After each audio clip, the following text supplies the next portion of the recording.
बच्चों, आज का जो ये वीडियो है वो है वन शॉट जो होगा आपके हाफ ईयरली सिलेबस से रिलेटेड। मतलब मैंने एज्यूम कर लिया है कि आपका हाफ सिलेबस जितना भी है हाफ ईयरली एग्जाम में आने वाला है और वो हाफ सिलेबस आज के वीडियो में हम कवर अप करने वाले हैं एक क्विक रिवीजन के रूप में। तो बिना किसी देरी के करते हैं शुरू। नमस्ते, मेरा नाम आशीष है। देखो बच्चों, ये जो आप पहली कविता देख रहे हो हम यहां से शुरू कर रहे हैं देवसेना का गीत, जिसको लिखा है जयशंकर प्रसाद जी ने। जयशंकर प्रसाद जी ने इस पूरी कविता में क्या बताया है, दो चार लाइन में मुझसे सुन लो ताकि जब मैं इसके बारे में डिटेल में बात करूं तो आपको ये पूरी कविता और अच्छे से समझ में आए। देखो, देवसेना का गीत में देवसेना के बारे में बात की गई है। देवसेना के बारे में बात तो की गई है, लेकिन देवसेना एक गीत गा रही है। जो गीत आपके सामने है आपके सिलेबस में, ये पूरा गीत है जो देवसेना का दुख है। वो दुख किस चीज का है? दरअसल परिवार के सदस्य अब रहे नहीं, देवसेना अकेली है। देवसेना ने किसी को अपना माना था लेकिन वो भी धोखा दे गया। अब बेचारी अकेली अपने दुख को व्यक्त करते हुए ये गीत गा रही है।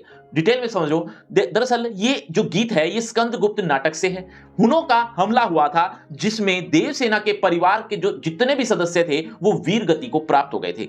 इसके बाद यानी कुछ टाइम बाद देवसेना ने किसी से प्रेम किया था, यानी स्कंदगुप्त से प्रेम किया था। उस प्रेम को वो साकार कर नहीं पाई या वो खुद नहीं कर पाया, जो भी रीजन रहा, लेकिन एक टाइम के बाद अब वो इंतजार करना छोड़ देती है। मतलब देवसेना स्कंदगुप्त का इंतजार करना छोड़ देती है, यानी एक तरह से उम्मीद को हार बैठती है कि अब मुझे उम्मीद नहीं है कि स्कंदगुप्त लौट आएंगे। अब स्थिति ये हो गई है कि अब वो अपनी वेदना, अपनी पीड़ा से मुक्ति पाना चाह रही है और बहुत जल्दी मुक्ति मिलने भी वाली है। कैसे मिलने वाली है? उसकी पीड़ा से मुक्ति इसीलिए भी मिलने वाली है क्योंकि अब वह अंतिम क्षणों में है। मतलब मृत्यु होने वाली है, देवसेना की अंतिम पड़ाव पर है, या यूं कह सकते हो कि कुछ ही समय उसके पास बाकी है। जीवन भर जो उसने उम्मीद की थी, आज उसने अपनी उम्मीदों को लुटा दिया था, मतलब छोड़ दिया था। सब कुछ वो हार चुकी है। अब संध्या में यानी जब शाम का समय आता है तो वो आंसू बहाती है। क्यों? दरअसल वो स्कंदगुप्त को याद करते हुए अपने आंसू बहाती है। ये था इस पैराग्राफ में जो आपके सामने है। आगे क्या लिखा हुआ है देखिए। जैसे कोई परिश्रमी होता है, परिश्रमी यानी मेहनत करने वाला, परिश्रम के बाद घने जंगल में वह पेड़ की छाया में आराम करता है, मीठी नींद लेता है। ठीक ऐसे ही देवसेना का जीवन है। देवसेना ने काफी परिश्रम किया, किसको लेकर? स्कंदगुप्त को वापस लाने के लेकर। अब स्थिति यह हुई कि अब वह आराम कर रही है, अब उसको कोई उम्मीद नहीं है, मीठी नींद में सो रही है। लेकिन मीठी नींद में सोती हुई को किसी ने जगा दिया। दुख का राग किसने छेड़ा? देवसेना कहते हैं कि पता नहीं किसी ने दुख का राग छेड़ दिया, यानी मुझे वापस वही बातें याद आ रही हैं, याद दिला दी गई हैं, जिसकी वजह से अब मुझे थोड़ा दुख होने लगा है। मेरी आशा बावली थी। मतलब मैं जो उम्मीद लगाए हुए थी वो मेरी आशा, वो मेरी उम्मीद बावली थी, जो समझ ही नहीं पाई कि क्या सच्चाई है। अब मैंने वो सारी जो कमाई थी, यानी जो मैंने जीवन भर प्रयास किए, वो मैंने आज गवा दिए। मतलब उसका कोई फायदा नहीं हुआ। ये बात लिखी थी इन पैराग्राफ्स में। आगे क्या लिखा हुआ है? अगले पैराग्राफ में लिखा हुआ है देवसेना अपने जीवन रूपी रथ पर, मतलब अपने जीवन में प्रलय से होड़ कर रही थी। प्रलय जिसका मतलब होता है सब कुछ खत्म हो जाना, तो वह अपनी उम्मीदों से हार चुकी है। तो एक तरह से वो प्रलय से एक होड़ लगाई हुई है। ये होड़ मतलब कंपटीशन कर रही है, लेकिन उसको पता भी है कि मेरा हारना निश्चित है, लेकिन फिर भी वह उस प्रलय से होड़ लगाए हुए थी पूरे जीवन भर। अब समय आ गया अंतिम समय में वह अपनी हृदय की वेदना, अपने हृदय की पीड़ा को बता रही थी, जो कि असहनीय थी। किसके लिए? देवसेना के लिए। देवसेना के लिए वो असहनीय पीड़ा थी जिसको लेकर वह अपना पूरा गीत, पूरा ब्यौरा बताती है। चलिए अब आ जाते हैं अगले कविता, यानी कार्नेलिया का गीत। देखो बच्चों, एक एक लाइन आपको मैं इसमें नहीं बता रहा। कारण क्या है? ये वन शॉट वीडियो है जिसमें मैं पूरे सिलेबस से गो थ्रू करवा रहा हूं, लेकिन फिर भी अगर आपको लगे कि मुझे इसकी लाइन बाय लाइन एक्सप्लेनेशन चाहिए, या किसी भी चैप्टर की या सारे चैप्टर्स की लाइन बाय लाइन एक्सप्लेनेशन चाहिए, तो उसके लिए डिस्क्रिप्शन बॉक्स में सबसे ऊपर एक लिंक दिया है। लिंक का नाम रखा है फ्री क्रैश कोर्स के नाम से। ठीक है, इस नाम से आपको एक लिंक मिल जाएगा जिसमें आपको A to Z सिलेबस एक ही पेज पर देखने को मिल जाएगा, जहां पर आपको हर इंपॉर्टेंट चीज देखने को मिलेगी। तो वो भी देख सकते हो, लेकिन पहले अब ये सुन लीजिए ध्यान से। इससे क्या होगा, इससे आपको समरी पता चल जाएगी, उसके बाद आप लाइन बाय लाइन पढ़ोगे, आपको और अच्छे से समझ में आएगा। देखो कार्नेलिया का गीत क्या है, कार्नेलिया का गीत भी जयशंकर प्रसाद जी ने ही लिखा है। मतलब देवसेना का गीत और कार्नेलिया का गीत, ये दो कविताएं हैं, जिसका कविता तो एक ही है लेकिन इसके दो पार्ट हैं। तो कार्नेलिया के गीत के बारे में आप पढ़ते हैं, ध्यान से सुनो। ये दरअसल चंद्रगुप्त नाटक से लिया गया है ये गीत, मतलब ये भी एक गीत है लेकिन ये इसमें कार्नेलिया के बारे में वर्णन है। एक्चुअल में कार्नेलिया कुछ गीत गा रही है, किसके बारे में, अपने हिंदुस्तान के बारे में, हिंदुस्तान के बारे में कुछ विशेषताएं बताते हुए क्या कह रही है कार्नेलिया, आइए सुनते हैं। चंद्रगुप्त नाटक से लिया गया ये गीत है और ये कार्नेलिया कौन है, देखो सिकंदर के सेनापति थे सेल्यूकस, सुना होगा वैसे नाम, उनकी बेटी थी कार्नेलिया। कार्नेलिया सिंधु नदी के किनारे पर बैठी हुई है और एक गीत गा रही है, वो गीत यहां पर मेंशन है। अब इस सिंधु नदी के किनारे पर जो गीत गा रही है वो किसके बारे में है, उसमें भारत की गौरव गाथा गाई हुई है, मतलब भारत की कुछ विशेषताएं, कुछ अच्छी बातें बता रही है कार्नेलिया। भारत के क्षितिज का सहारा मिलना, अब इसका क्या मतलब है, भारत में क्षितिज को सहारा मिल जाता है, मतलब आसमान होता है ना, क्षितिज आप समझते होंगे जहां पर जमीन और आसमान का मिलन होता है, तो वो एक जगह पर आकर रुक जाता है। वो क्या है, वो एक्चुअल में कार्नेलिया कहती है वो भारत का ही एक हिस्सा है, भारत में ही क्षितिज को सहारा मिलता है। और रस से युक्त यहां पर कमल के फूल खिलते हैं, मतलब कुछ अच्छी अच्छी बातें हैं हमारे भारत की, वो इस पैराग्राफ में बता रखी थी। यहां बहुत सुंदर सुंदर पेड़ हैं, प्रकृति हरियाली से युक्त रहती है। इसके अलावा सूर्य की किरणें जो कि लाल हैं, लाल सूर्य की किरणें होती है ना, जब आप सुबह सुबह उठते हो या शाम के समय में देखोगे तो आसमान लाल दिखता है, कारण सूर्य की किरणों के कारण। तो सूर्य की किरणें लाल लाल जो दिख रही हैं ऐसी लगती हैं जैसे किसी ने कुमकुम छिड़क दिया हो, कुमकुम छिड़क दिया हो आसमान में, इसीलिए सारी तरफ लालिमा छा जाती है। और जब यहां इंद्रधनुष अपने पंख पसारता है तो यह दृश्य बहुत ही सुंदर हो जाता है, मतलब इंद्रधनुष जब दिखता है तो वो दृश्य काफी सुंदरमय हो जाता है। मलय पर्वत की ठंडी हवा चलती है जब, मतलब एक पर्वत का नाम है मलय पर्वत, जहां से ठंडी ठंडी पुरवाई मतलब हवा चलती है, तो वो इतनी सुहावनी होती है, इतनी अच्छी होती है कि कोई बताए, मतलब कितना कुछ बताए, क्या कुछ अच्छा उसको वर्णन कर दे, कोई बता भी नहीं पाएगा, इतना सुंदर, इतनी अच्छी होती है, इतना मनोरम दृश्य होता है वो। पक्षी अपना जो घोंसला है वो इस देश में बनाते हुए अपना मानते हैं, मतलब घोंसला बनाते तो हर देश में है लोग, मतलब पक्षी, लेकिन इस देश के पक्षी यहां जब घोंसला बनाते हैं तो इस देश को अपना मानते हैं। उन्हें पता है कि यहां सुरक्षा है, अगर कहीं और होते तो हमें अपने घर से भी बेघर कर दिया जाता, यहां घोंसले की भी रखवाली की जाती है, मतलब इस देश को वो अपना मानते हैं। ये बात लिखी हुई थी। आगे वाले पैराग्राफ में क्या लिखा है ध्यान से सुनो।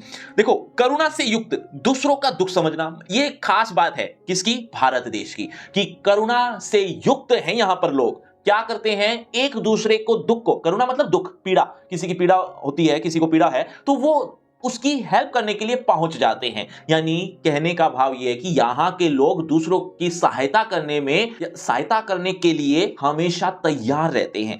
दूसरों को दुख, मतलब दूसरों को अगर दुख है तो वो अपना समझ लेते हैं और अपना समझकर उसको दूर करते हैं। लहरों को किनारा मिल जाता है, कहां पर, हमारे देश में, हमारे देश में ही लहरों को किनारा मिलता है, नहीं तो ना जाने कहां कहां भटकती। ये भारत देश की विशेषता बताते हुए कार्नेलिया अपने भारत की गौरव गाथा गा रही हैं। आगे क्या लिखा है, देश में अनजान को आश्रय मिलता है, मतलब इस देश में अनजान भी कोई आ जाए तो भी आश्रय मिल जाता है। ये नहीं देखा जाता कि ये फला जाति का है, ये ऊंची जाति का है, ये नीची जाति का है, या फिर ये हमारे देश का ही नहीं है, ये अलग धर्म का आया है। इस तरह की बातें यहां नहीं होती। विदेशों में जाओगे ना तो भारतीयों को तो खास तौर पर बहुत बुरा व्यवहार के साथ गुजरना पड़ता है। तो ये क्या है, ये देश को अनजान को आश्रय मिलना ये सच है। मतलब तारे रात भर यहां मस्ती करते हैं और कितना सुंदर दृश्य होता है जब रात को तारे टिमटिमाते हैं।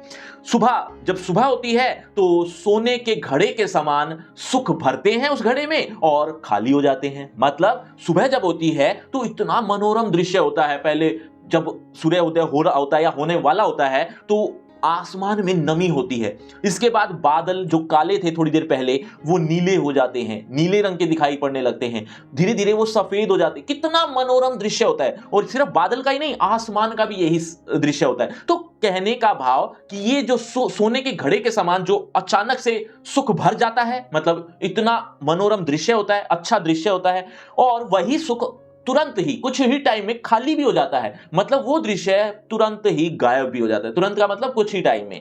तो कहने का मतलब सुखों को भरना और खाली करना, ये हमारे देश में कितना मनोरम के साथ होता है, यानी अच्छा दृश्य बनता है। सरोज स्मृति, जिसको लिखा है सूर्यकांत त्रिपाठी निराला जी ने। देखो बच्चों, इस कविता में कवि ने अपने बारे में ही वर्णन किया है, बल्कि अपने बारे में कम, बल्कि अपनी बेटी के बारे में वर्णन किया है। बेटी का विवाह है और उस बेटी का नाम है सरोज, और स्मृति का मतलब होता है यादें। तो सरोज की यादें लिए हुए कवि क्या वर्णन कर रहा है अपने बारे में, अपनी बेटी के बारे में, वो हम यहां पर पढ़ने वाले हैं। आज उसका विवाह है, उसी विवाह के बारे में वर्णन है। देखो, देखा विवाह आमूल नवल, आमूल यानी पूरी तरीके से, नवल माने नया।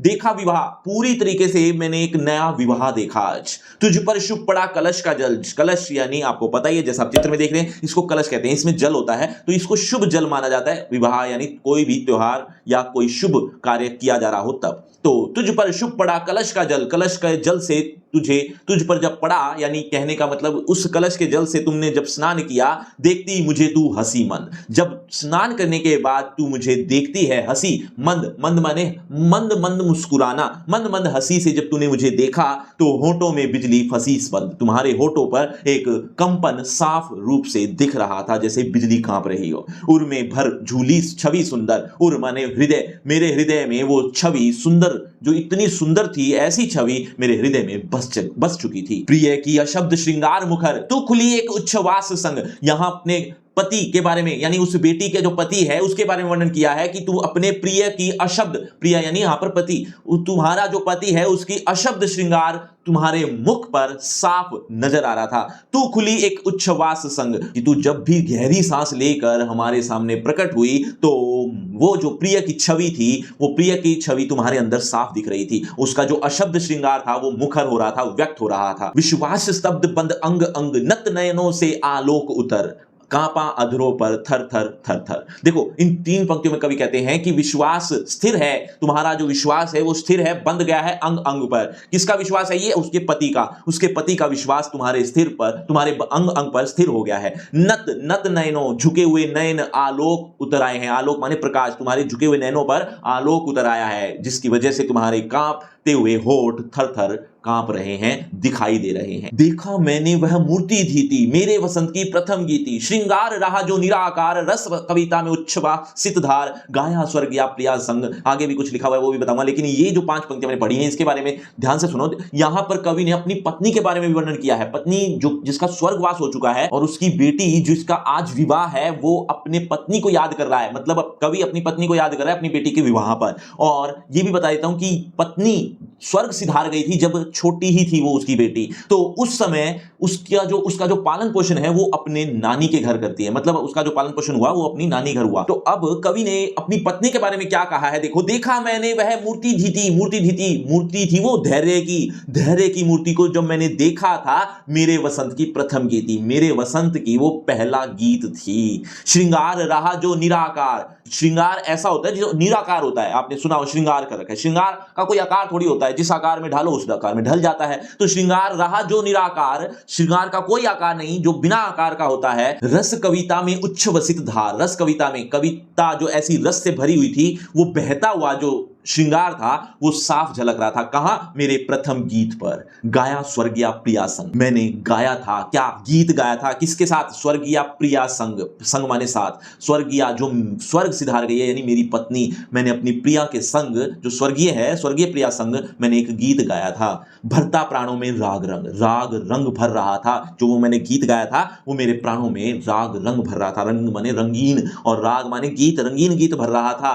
अब वही चीज, मतलब जो श्रृंगार मैंने अपनी पत्नी के रूप में देखा था, पत्नी के आकार में देखा था, वही श्रृंगार अब तुम प्राप्त कर रही हो। तुमने भी वैसा ही श्रृंगार धारण कर लिया है, रति का रूप बन गई हो। रति यहां पर कामदेव की पत्नी को कहा है, जो बहुत सुंदर थी, बहुत सुंदर रूप तुमने वो प्राप्त कर लिया है। ये अपनी बेटी को संबोधित करते हुए ये लाइन कही थी। आकाश बदलकर बना मही, आकाश बदलकर मही बन गया है, अर्थात धरती बन गई है। मतलब जो आकाश में जा चुका है वो अब धरती पर आ गया है। जहां आकाश में गई हुई उनकी पत्नी है और धरती पर उसकी बेटी है, तो आकाश बदलकर धरती पर आ गया है, अर्थात मेरी पत्नी मेरे बेटी के रूप में आ गई है। हो गया हो गया है विवाह, विवाह संपन्न हुआ, आत्मीय स्वजन कोई थे नहीं वहां पर, जो भी आत्मीय स्वजन थे यानी रिश्तेदार वगैरह, सगे संबंधी वगैरह, वो कोई नहीं था वहां पर। क्यों नहीं था? न आमंत्रण, आमंत्रण था ही नहीं, था भेजा गया आमंत्रण ही नहीं था, क्योंकि मैंने किसी को बुलाया ही नहीं। विवाह राग भर न घर निशी दिवस जाग, विवाह राग, जो विवाह के राग गाए जाते हैं यानी गीत गाए जाते हैं,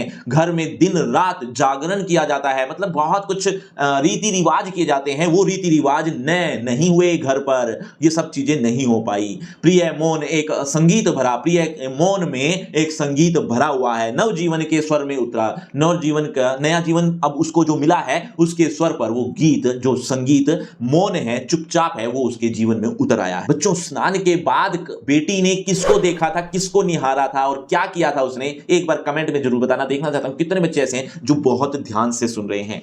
मां की कुल शिक्षा मैंने दी, पुष्प सेज तेरी स्वयं रची, सोचा मन में वह शकुंतला, पर पाठ अन्य यह अन्य कला, कुछ दिन रह गृह में तू फिर समोद। अब ये 5 जो पंक्तियां हैं इसमें बताया गया कि मां की कुल शिक्षा मैंने ही दी है, पुष्प सेज मैंने ही रची है, यानी फूलों से सजी हुई जो सेज है, ये जो स्टेज है, ये मैंने ही रची है, मैंने ही यहां इसका निर्माण किया। सोचा मन में वह शकुंतला, मेरे मन में साफ साफ ये झलक रहा था कि ये तो वही शकुंतला जैसी लग रही है, शकुंतला बहुत सुंदर थी, तो वो शकुंतला के साथ तुलना करता है, और शकुंतला की स्थिति और उसकी स्थिति यानी बेटी की स्थिति सेम थी। क्यों? जैसे कि एक तो वो सुंदर थी और एक शकुंतला की भी मां नहीं थी, उसके पिता ने ही उसका कन्यादान किया और अकेले थी उस टाइम, तो वैसी ही स्थिति उसके साथ भी है। लेकिन एक डिफरेंस भी था, वो डिफरेंस क्या था?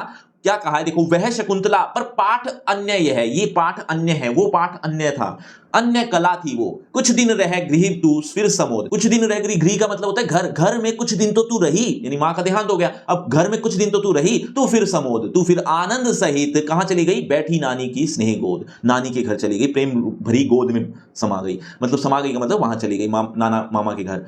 मामा मामी का रहा प्यार, मामा मामी का प्यार रहा, भर जलद धरा का ज्यों अपार, जलद बादल, बादल धरती पर जैसे अपार कृपा करता है वैसा ही प्यार तुझे मिला है, यानी जिस तरह से बरसात मूसलाधार करता है बादल, वैसे ही प्यार तुम्हें मूसलाधार मिला है। वे ही सुख दुख में रहे न्यस्त, वे तेरे सुख दुख में सम्मिलित रहे थे, तेरे हित सदा समस्त व्यस्त, तेरे हित के लिए समस्त थे, व्यस्त थे, तेरे हित के लिए न जाने उन्होंने कितने प्रयास किए हैं। वह लता वहीं की जहां कली तू खिली, स्नेह की हिली पली, वह लता वहीं की मतलब वहां की लता थी, लता यहां पर मां को कहा गया और कली यहां पर बेटी को कहा कि मां जहां की थी, जहां कली तू खिली, जहां तू खिली है वहीं की लता भी वहीं की थी, अर्थात तेरी नानी के घर तेरी मां भी पली और तू भी पली, स्नेह की हिली पली, स्नेह से भरी हिली हुई पली हुई तू आज इस जिस स्थिति में है वो सामने है, तो अंत भी उसी गोद में शरण। अब यहां जो डिफरेंस बताया गया शकुंतला और यहां इसकी बेटी यानी कवि की बेटी में, वो ये था कि वो बेटी भी एक टाइम बाद स्वर्ग सिधार जाती है। क्या कहा? अंत भी उसी गोद में शरण, अंत भी उसकी गोद में ही शरण ले गई तू, मतलब उसी लता के पास चली गई। ली मुंदे दृग वर महामरण, बंद आंख कर ली तूने और महामरण ले लिया, अर्थात मृत्यु को प्राप्त हो गई। मुझे भाग्यहीन की तू संबल, मुझे भाग्यहीन की तू संबल थी यानी सहारा थी। युग वर्ष बाद जब हुई विकल, दुख ही जीवन की कथा रही, क्या कहूं आज जो नहीं कही। युग वर्ष बाद, बहुत सालों बाद आज मैं बेचैन हुआ तो वो जीवन की कथा मुझे याद आई और दुख मैंने सारा व्यक्त कर दिया। क्या कहूं आज जो नहीं कही, ऐसा मैं आज क्या कह दूं जो आज तक मैंने नहीं कहा। हो इसी कर्म पर वज्रपात, इसी कर्म पर वज्रपात क्यों ना हो जाए, अर्थात मेरे जीवन में कितनी ही मुसीबत क्यों ना आ जाए। यदि धर्म रहे नत सदा मात, यदि धर्म रहे मेरे साथ हमेशा रहेगा, मेरे सिर पर रहेगा, यानी मैंने जितने भी कर्म किए हैं, जो जितने भी पुण्य किए हैं, इसी पथ पर रहते हुए मेरे कार्य, मेरे जितने भी कार्य, मेरे सारे कर्म, सकल माने सारे, मेरे सारे कर्म, मेरे सारे कार्य, मेरे सारे पुण्य हो भ्रष्ट शीत के से शतदल, वो सब शीत के समान, जब शीत पड़ती है ना, वज्रपात होता है तो कमल के फूल नष्ट हो जाते हैं, समाप्त हो जाते हैं, वैसे ही मेरे पुण्य सब खत्म हो जाएं, सिर्फ वो जितने भी कर्म हैं वो सब चले जाएं कहां? मेरे कन्या के पास। गत कर्मों का अर्पण, जितने भी पिछले कर्म जितने भी मैंने किए हैं वो सब अर्पित करता हूं किसको? मेरी कन्या के ऊपर, मेरी बेटी के ऊपर। करता मैं तेरा तर्पण, करता मैं तेरा तर्पण, तर्पण माने तेरे ऊपर मैं श्राद्ध करता हूं, तेरे ऊपर मैं श्रद्धांजलि अर्पित करता हूं कि मेरे जितने भी कर्म हैं वो तेरे ऊपर, तेरे लिए समर्पित हो जाएं। अब यह है दीप अकेला, जिसको लिखा है सच्चिदानंद हीरानंद वात्स्यायन, जिसको शॉर्ट में या यूं कह इनको उपनाम जो दिया गया, जिनके नाम से ये प्रसिद्ध है, वो है अज्ञे। अज्ञे के नाम से प्रसिद्ध हैं। इन्होंने यानी कवि ने इस पूरी कविता में क्या बताया, एक बार मुझसे सुन लो, फिर मैं आपको डिटेल में बात करता हूं। देखो, यहां पर एक ऐसे व्यक्ति की बात की जा रही है जिसको लोग ठुकरा देते हैं, समाज उनको ठुकरा देता है, चाहे उसकी जाति की वजह से, चाहे उसके टैलेंट की वजह से, चाहे वो कुछ और वजह से, कोई भी रीजन रहा हो, वो कोई इंसान को अगर कोई ठुकरा देता है, समाज अगर ठुकरा देता है, तो वो कितना बड़ा नुकसान हो जाता है। तो कवि ने कहा उसको भी समाज में सम्मिलित कर लो, क्योंकि उसके अंदर भी काफी गुण हैं और ऐसे गुण समाज के लिए हैं, समाज का भला ही करेगा वो।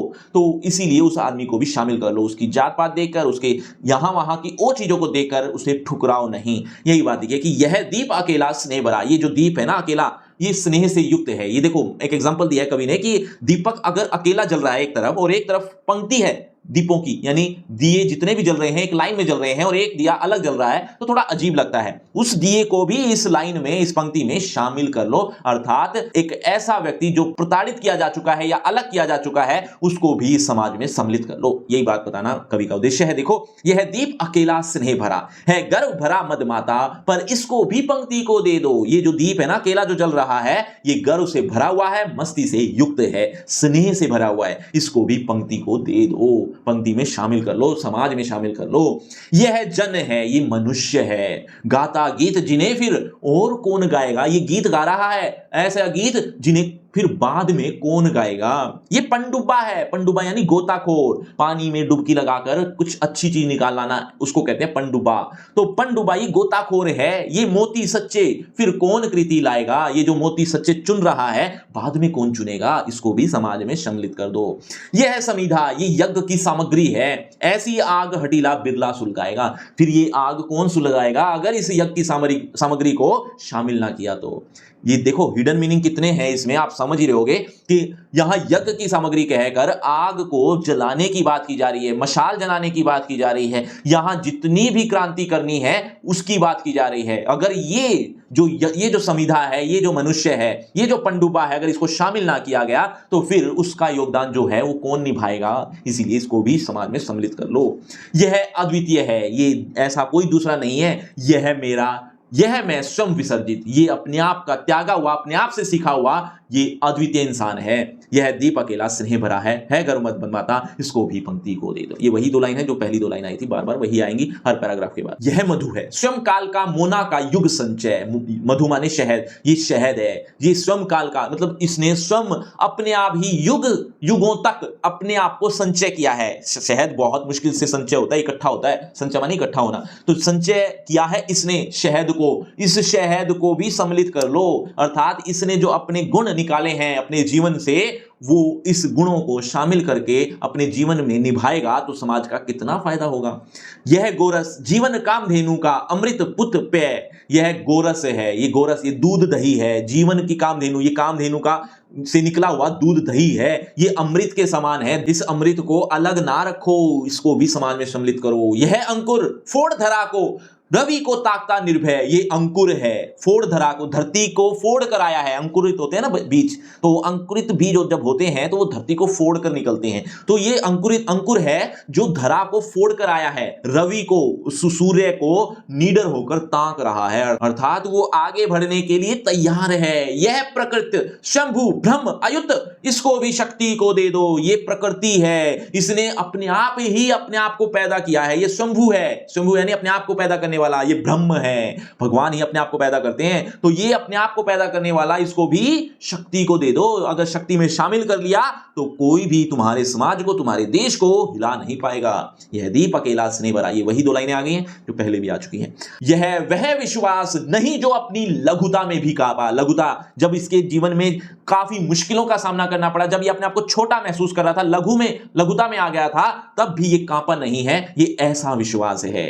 वह पीड़ा जिसकी गहराई को स्वयं उसी ने नापा। जब इसके जीवन में पीड़ा आई तो इसने अपने आप को, उस पीड़ा को धकेलते हुए, आगे बढ़ते हुए अपने जीवन को निहारा है, निखारा है। कुत्सा, अपमान, अवज्ञा के धुंधाते कड़वे तम में यह सदा द्रवित चिर जागरूक अनुरक्त नेत्र। ये कुछ विशेषताएं हैं किसकी? उस आदमी की। कुत्सा, इसने बुराई, अपमान और अनादर के धुंधवाते कड़वे अंधकार में सदा करुणा से ये भरा रहा है। मतलब इतनी सारी चीजें मिलती हुई, इसने धकेलती हुई, उसमें शांत रहती हुई, उसको दूर करती हुए ये सदा करुणा से भर गया है। इतने गुण आ गए हैं इन चीजों से गुजरते हुए, इतने गुणों से युक्त हो गया है ये। चिर जागरूक है अब ये। चिर जागरूक मतलब चिर मतलब लंबे समय से, जागरूक माने जागा हुआ, सचेत, ये लंबे समय से सचेत है। अनुरक्त नेत्र, प्रेम से युक्त इसके नेत्र हैं।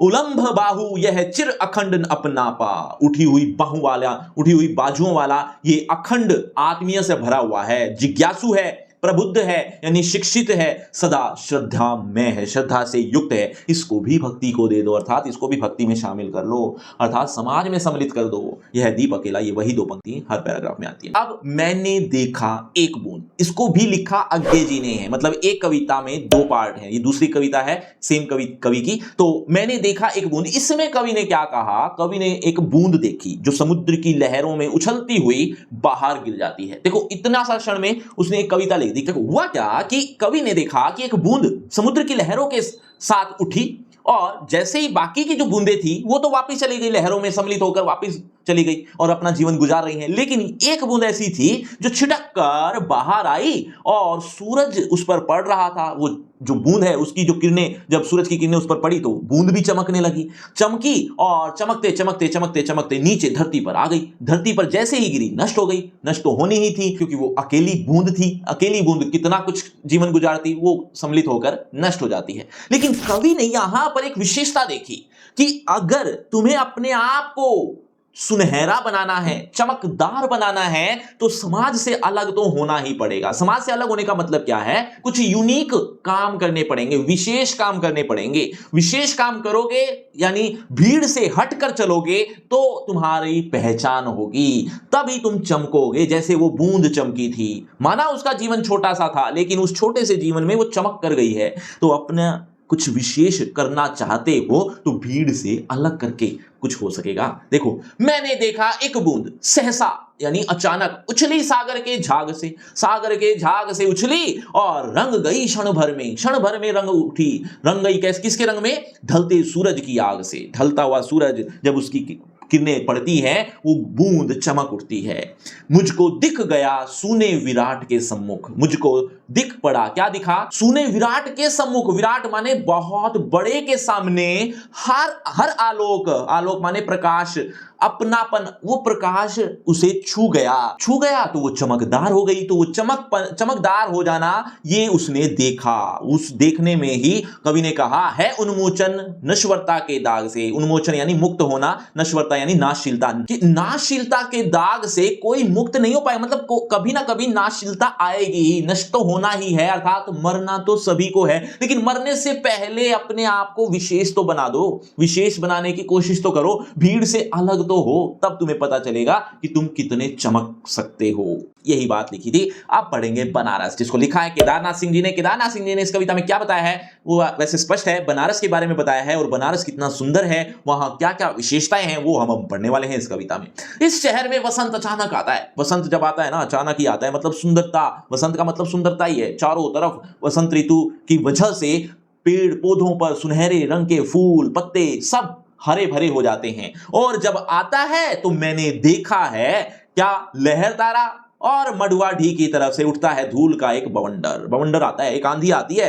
कहां पर? लहरतारा और मडुवाडीह, ये मोहल्लों के नाम है बनारस के इन मोहल्लों की तरफ से ही धूल का बवंडर उठता है और इस महान पुराने शहर की जीभ किरकिराने लगती है। मतलब जब धूल आती है तो दांतों में किरकिराहट तो आनी ही है। तो पुराने इस शहर, ये जो पुराना शहर है, सब लोगों की जीभ किरकिराने लग जाती है इस बवंडर की वजह से, इस आंधी की वजह से।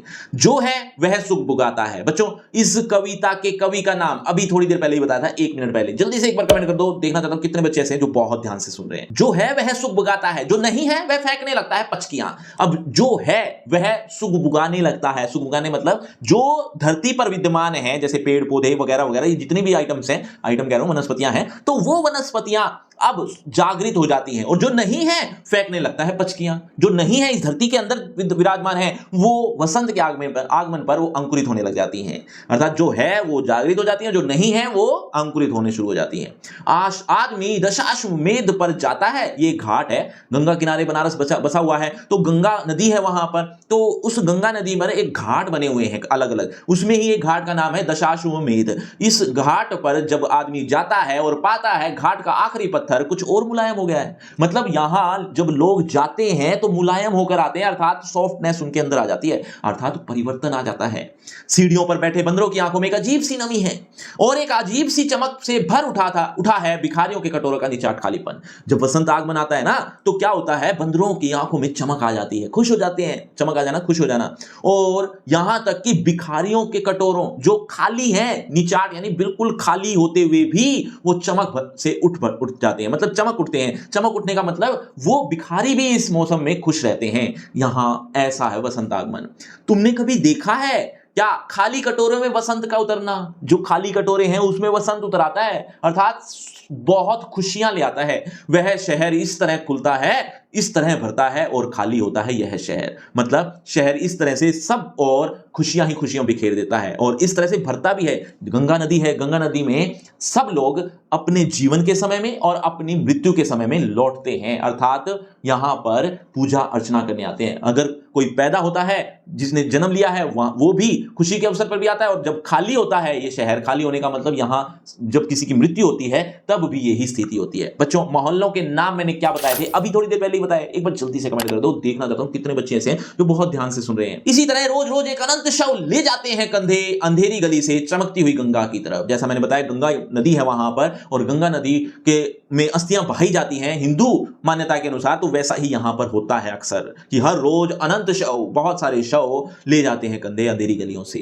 चमकती हुई गंगा की तरफ वो ले जाते हैं और जो भी क्रियाक्रम होते हैं वो किया जाते हैं। इस शहर में धूल धीरे धीरे उड़ती है, धीरे धीरे चलते हैं लोग, धीरे धीरे बजते हैं घंटे, शाम धीरे धीरे होती है। देखो इस शहर में क्या क्या हो रहा है वो आप पढ़ ही चुके हो, मैं एक बार फॉर्मेलिटी कर देता हूं। इस शहर में धूल धीरे धीरे उड़ती हुई साफ दिखती है, धीरे धीरे लोग चलते हैं, यहां किसी को भी जल्दी नहीं है। आप दिल्ली में जाओगे आपको दिखेगा, दिल्ली नहीं बल्कि किसी भी महानगर में जाओगे तो आपको दिखेगा लोग भाग रहे हैं, भाग दौड़ भरी जिंदगी जी रहे हैं, लेकिन यहां के लोगों में ऐसा कोई भाग दौड़ नहीं है, सब स्लोली स्लोली चल रहा है।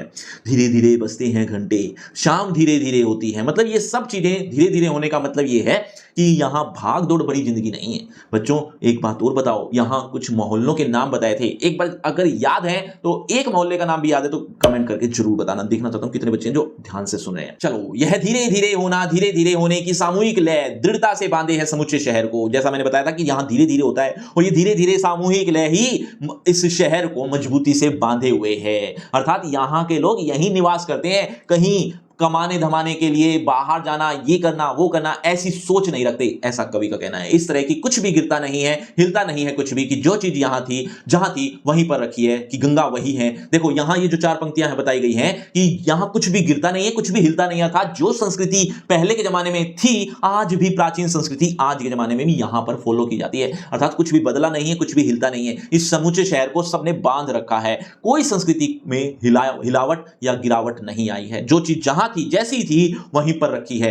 कि जैसे कि गंगा वहीं है, वहीं पर बंधी है नाव भी आज भी बंधी हुई है, वहीं पर रखी है तुलसीदास की खड़ाऊ चप्पल होती है वैसे, लेकिन उस जमाने में खड़ाऊ कहते थे, लकड़ी की जो चप्पल होती थी, जैसा आप चित्र में देख रहे हैं, तो तुलसीदास जी की खड़ाऊ भी वहीं पर रखी है सैकड़ों बरस से। कभी सही साँझ बिना किसी सूचना के घुस जाओ इस शहर में, कभी आरती के आलोक में इसे अचानक देखो, अद्भुत है इसकी बनावट।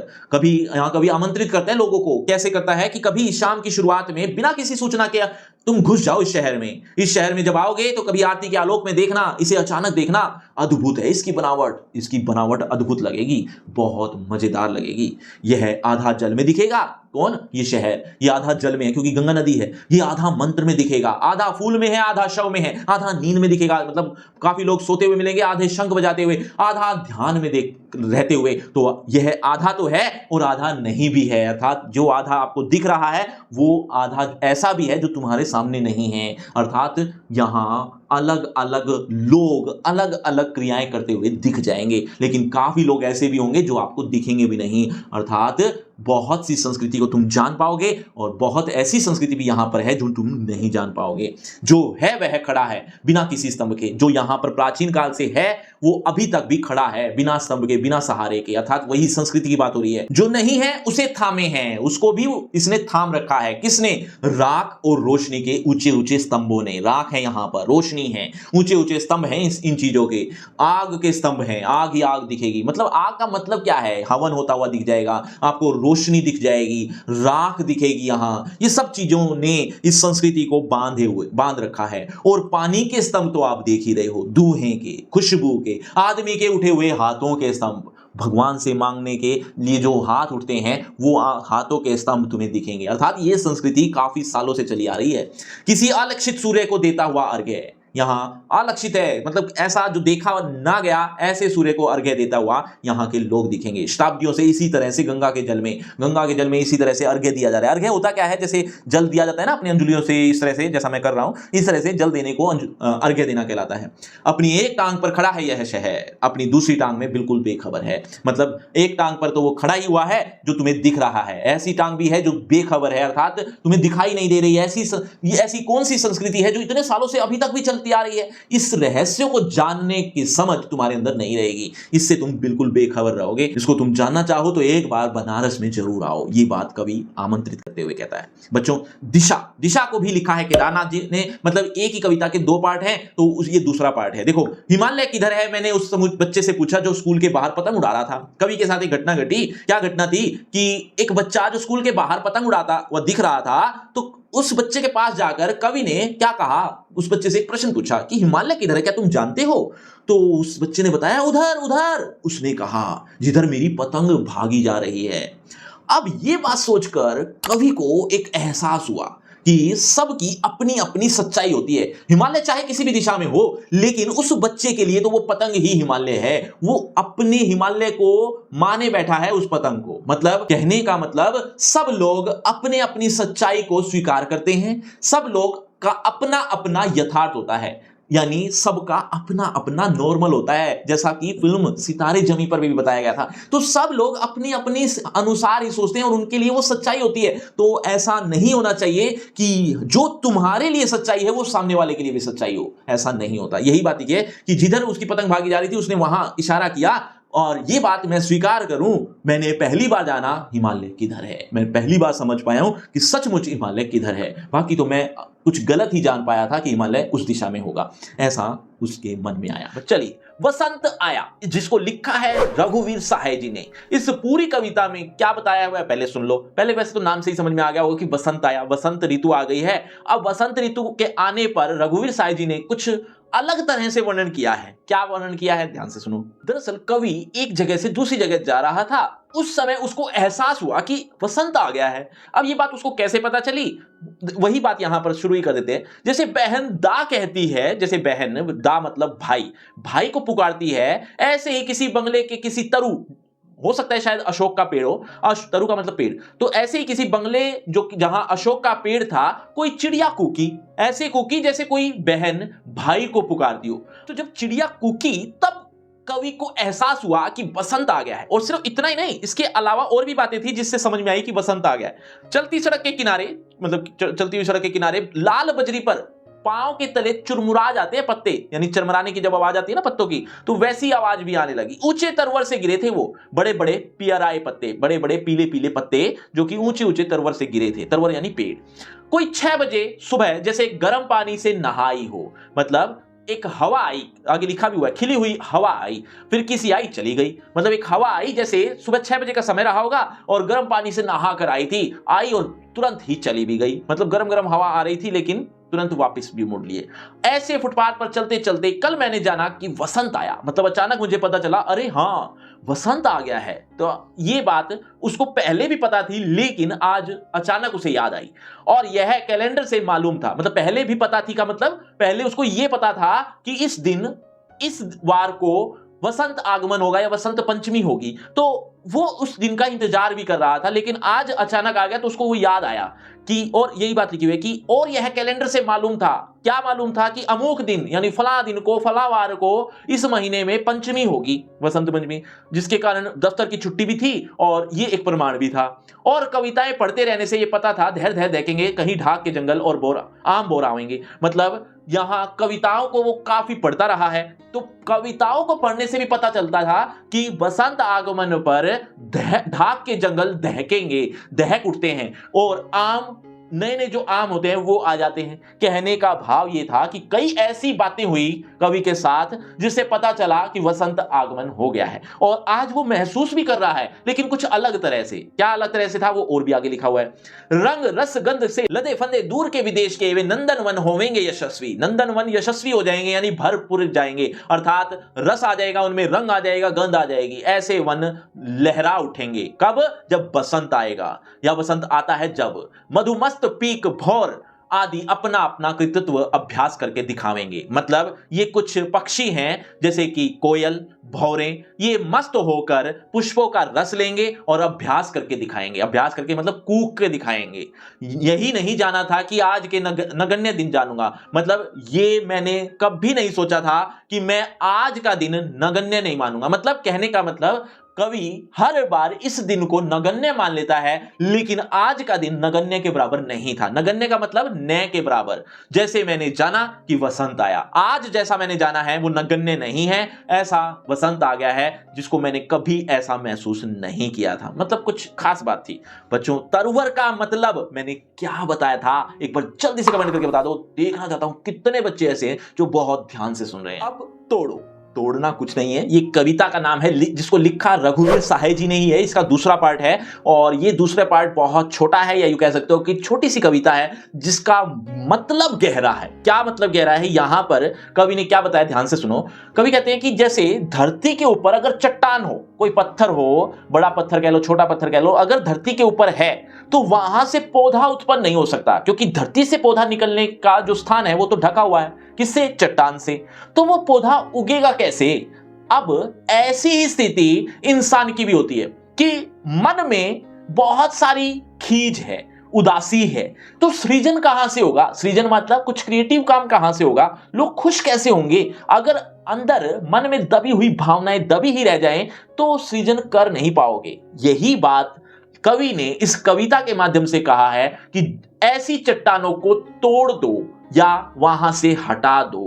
क्या लिखा है देखो, तोड़ो तोड़ो तोड़ो, ये पत्थर, ये चट्टाने, ये झूठे बंधन टूटे। तो धरती को हम जाने, सुनते हैं, मतलब ये अगर झूठे बंधन टूट जाएं, ये चट्टाने टूट जाएं, तो हम धरती को जान लें, धरती को समझ लें। क्यों? क्योंकि सुनते हैं कि मिट्टी में रस होता है जिससे उगती दूब है, घास उग जाती है, पौधे उग जाते हैं, ऐसा हमने सिर्फ सुना है। तो अगर हम इस पत्थरों को, चट्टानों को, झूठे बंधनों को तोड़ दें, हटा दें, तो वो मिट्टी से रस उत्पन्न हो जाएगा, अर्थात मनुष्य सृजन करेगा। अपने मन को मैदानों पर व्यापी कैसी ऊब है, अपने मन में क्या कर रखा है? व्याप रख रहा है, फैला हुआ है। क्या फैली हुई है? ऊब। ऊब का मतलब बोरिंगनेस। ये जो बोरिंगनेस है इसको हटा दो अपने मन के मैदानों से। आधे आधे गाने गाते हो, आधे आधे गाने, आधा आधा सृजन ही कर पाते हैं, इसको तोड़ो तोड़ो तोड़ो। ये उसर बंजर तोड़ो, ये जो अनुपजाऊ जमीन है इसको तोड़ दो, ये चरती परती तोड़ो, सब खेत बनाकर छोड़ो। मतलब ये जितने भी पत्थर, जितनी भी चट्टाने हैं, सब तोड़ दो। इससे होगा क्या? चारों तरफ खेत ही खेत दिखेगा। लेकिन अगर ये चट्टाने रही तो खेत बन नहीं पाएगा, अर्थात मन में खींच रही, मन में उदासी रही तो सृजन हो नहीं पाएगा। यही बात आगे भी लिखी हुई है, क्या? कि मिट्टी में रस होगा ही जब वह पसीजेगी पीच को। हम इसको क्या कर डालें? इस अपने मन की खींच को, मन की जो उदासी है इसका क्या करें? इसको भी गोड़ो गोड़ो गोड़ो, अर्थात गुड़ाई करो। गुड़ाई करते हैं ना, जैसे मिट्टी को खोदते हैं उसको गुड़ाई करना कहते हैं। तो खोद के ही तो बीज डाला जाता है, और बीज जब डल जाता है, धरती अपने रस में समा लेती है, तो बीज अंकुरित हो जाता है। तो ऐसे ही मन में जो खींच है, मन में जो उदासी है, वो पहले गुड़ेगी यानी हटेगी, तो ही तो बीज उत्पन्न होगा, अर्थात मनुष्य सृजन कर पाएगा, मनुष्य खुश हो पाएगा। यही बात थी इस छोटी सी कविता में। अब अगली, अब प्रेम घन की छाया स्मृति, जिसको लिखा है रामचंद्र शुक्ल जी ने। रामचंद्र शुक्ल जी ने इस पूरे पाठ में क्या बताया है, दो चार लाइन में मुझसे सुन लो, फिर आपको डिटेल में बात बताता हूं। देखो, प्रेम घन की छाया स्मृति नाम से थोड़ा बहुत समझा देता हूं। प्रेम घन जो कि एक कैरेक्टर है, जो कि एक पात्र है, इस पाठ का मुख्य पात्र भी कह सकते हो। इनकी छाया स्मृति यानी इनकी यादों के बारे में, छाया स्मृति का मतलब यादें, तो उनकी यादों के बारे में कुछ बात की है। जब लेखक इनसे मिले थे या इनके बारे में कभी सुना था, जब इनके बारे में जाना था, जो इनके बारे में मिलकर पता चला था, वो सारी बातें इस पाठ में बताई गई हैं। वो क्या बातें थी? दरअसल लेखक के पिता जो कि भारतेंदु जी के नाटक से बहुत आकर्षित थे, बहुत अच्छे लगते थे। कहने का मतलब भारतेंदु जी के जो नाटक हुआ करते थे बहुत अच्छे लगा करते थे किनको? लेखक के पिता को। लेकिन एक समय के बाद पिताजी का तबादला हो गया, यानी ट्रांसफर हो गया। कहां पर? मिर्जापुर में। मिर्जापुर में जब वो अपने परिवार को ले आए, यानी लेखक को भी ले आए, लेखक की माता पिता सब वहां पर आ गए, तब एक बार ऐसा हुआ कि वहां उनको पता चला कुछ अनोखी बात। वो क्या बात थी? किसको पता चली? लेखक को। लेखक जो कि अभी बच्चा ही था, ज्यादा बड़ा नहीं था, ऐसा कुछ जैसा चित्र में आप देख रहे हैं, इस तरह का छोटा बच्चा ही हुआ करता था। उस समय की बात है ये। तो उससे पहले एक और बात बता देता हूं कि भारतेंदु जी जो कि बहुत प्रसिद्ध हैं, आप जानते ही होंगे, सुना भी होगा। भारतेंदु जी हरिश्चंद्र, ये पूरा नाम है भारतेंदु हरिश्चंद्र। और एक और हरिश्चंद्र भी हुआ करते, नाम भी सुना होगा, सत्यवादी हरिश्चंद्र। इन दोनों में अंतर क्या है, ये लेखक को नहीं पता होता था। क्यों नहीं पता था? उनको तो ये लगता था हरिश्चंद्र ये भी है, हरिश्चंद्र ये भी है, दोनों एक ही हैं। जबकि ये दोनों अलग अलग शख्सियत थे और दोनों ही बहुत प्रसिद्ध भी थे। तो ये लेखक को अंतर नहीं समझ में आता था, वो उनको एक ही मानता था।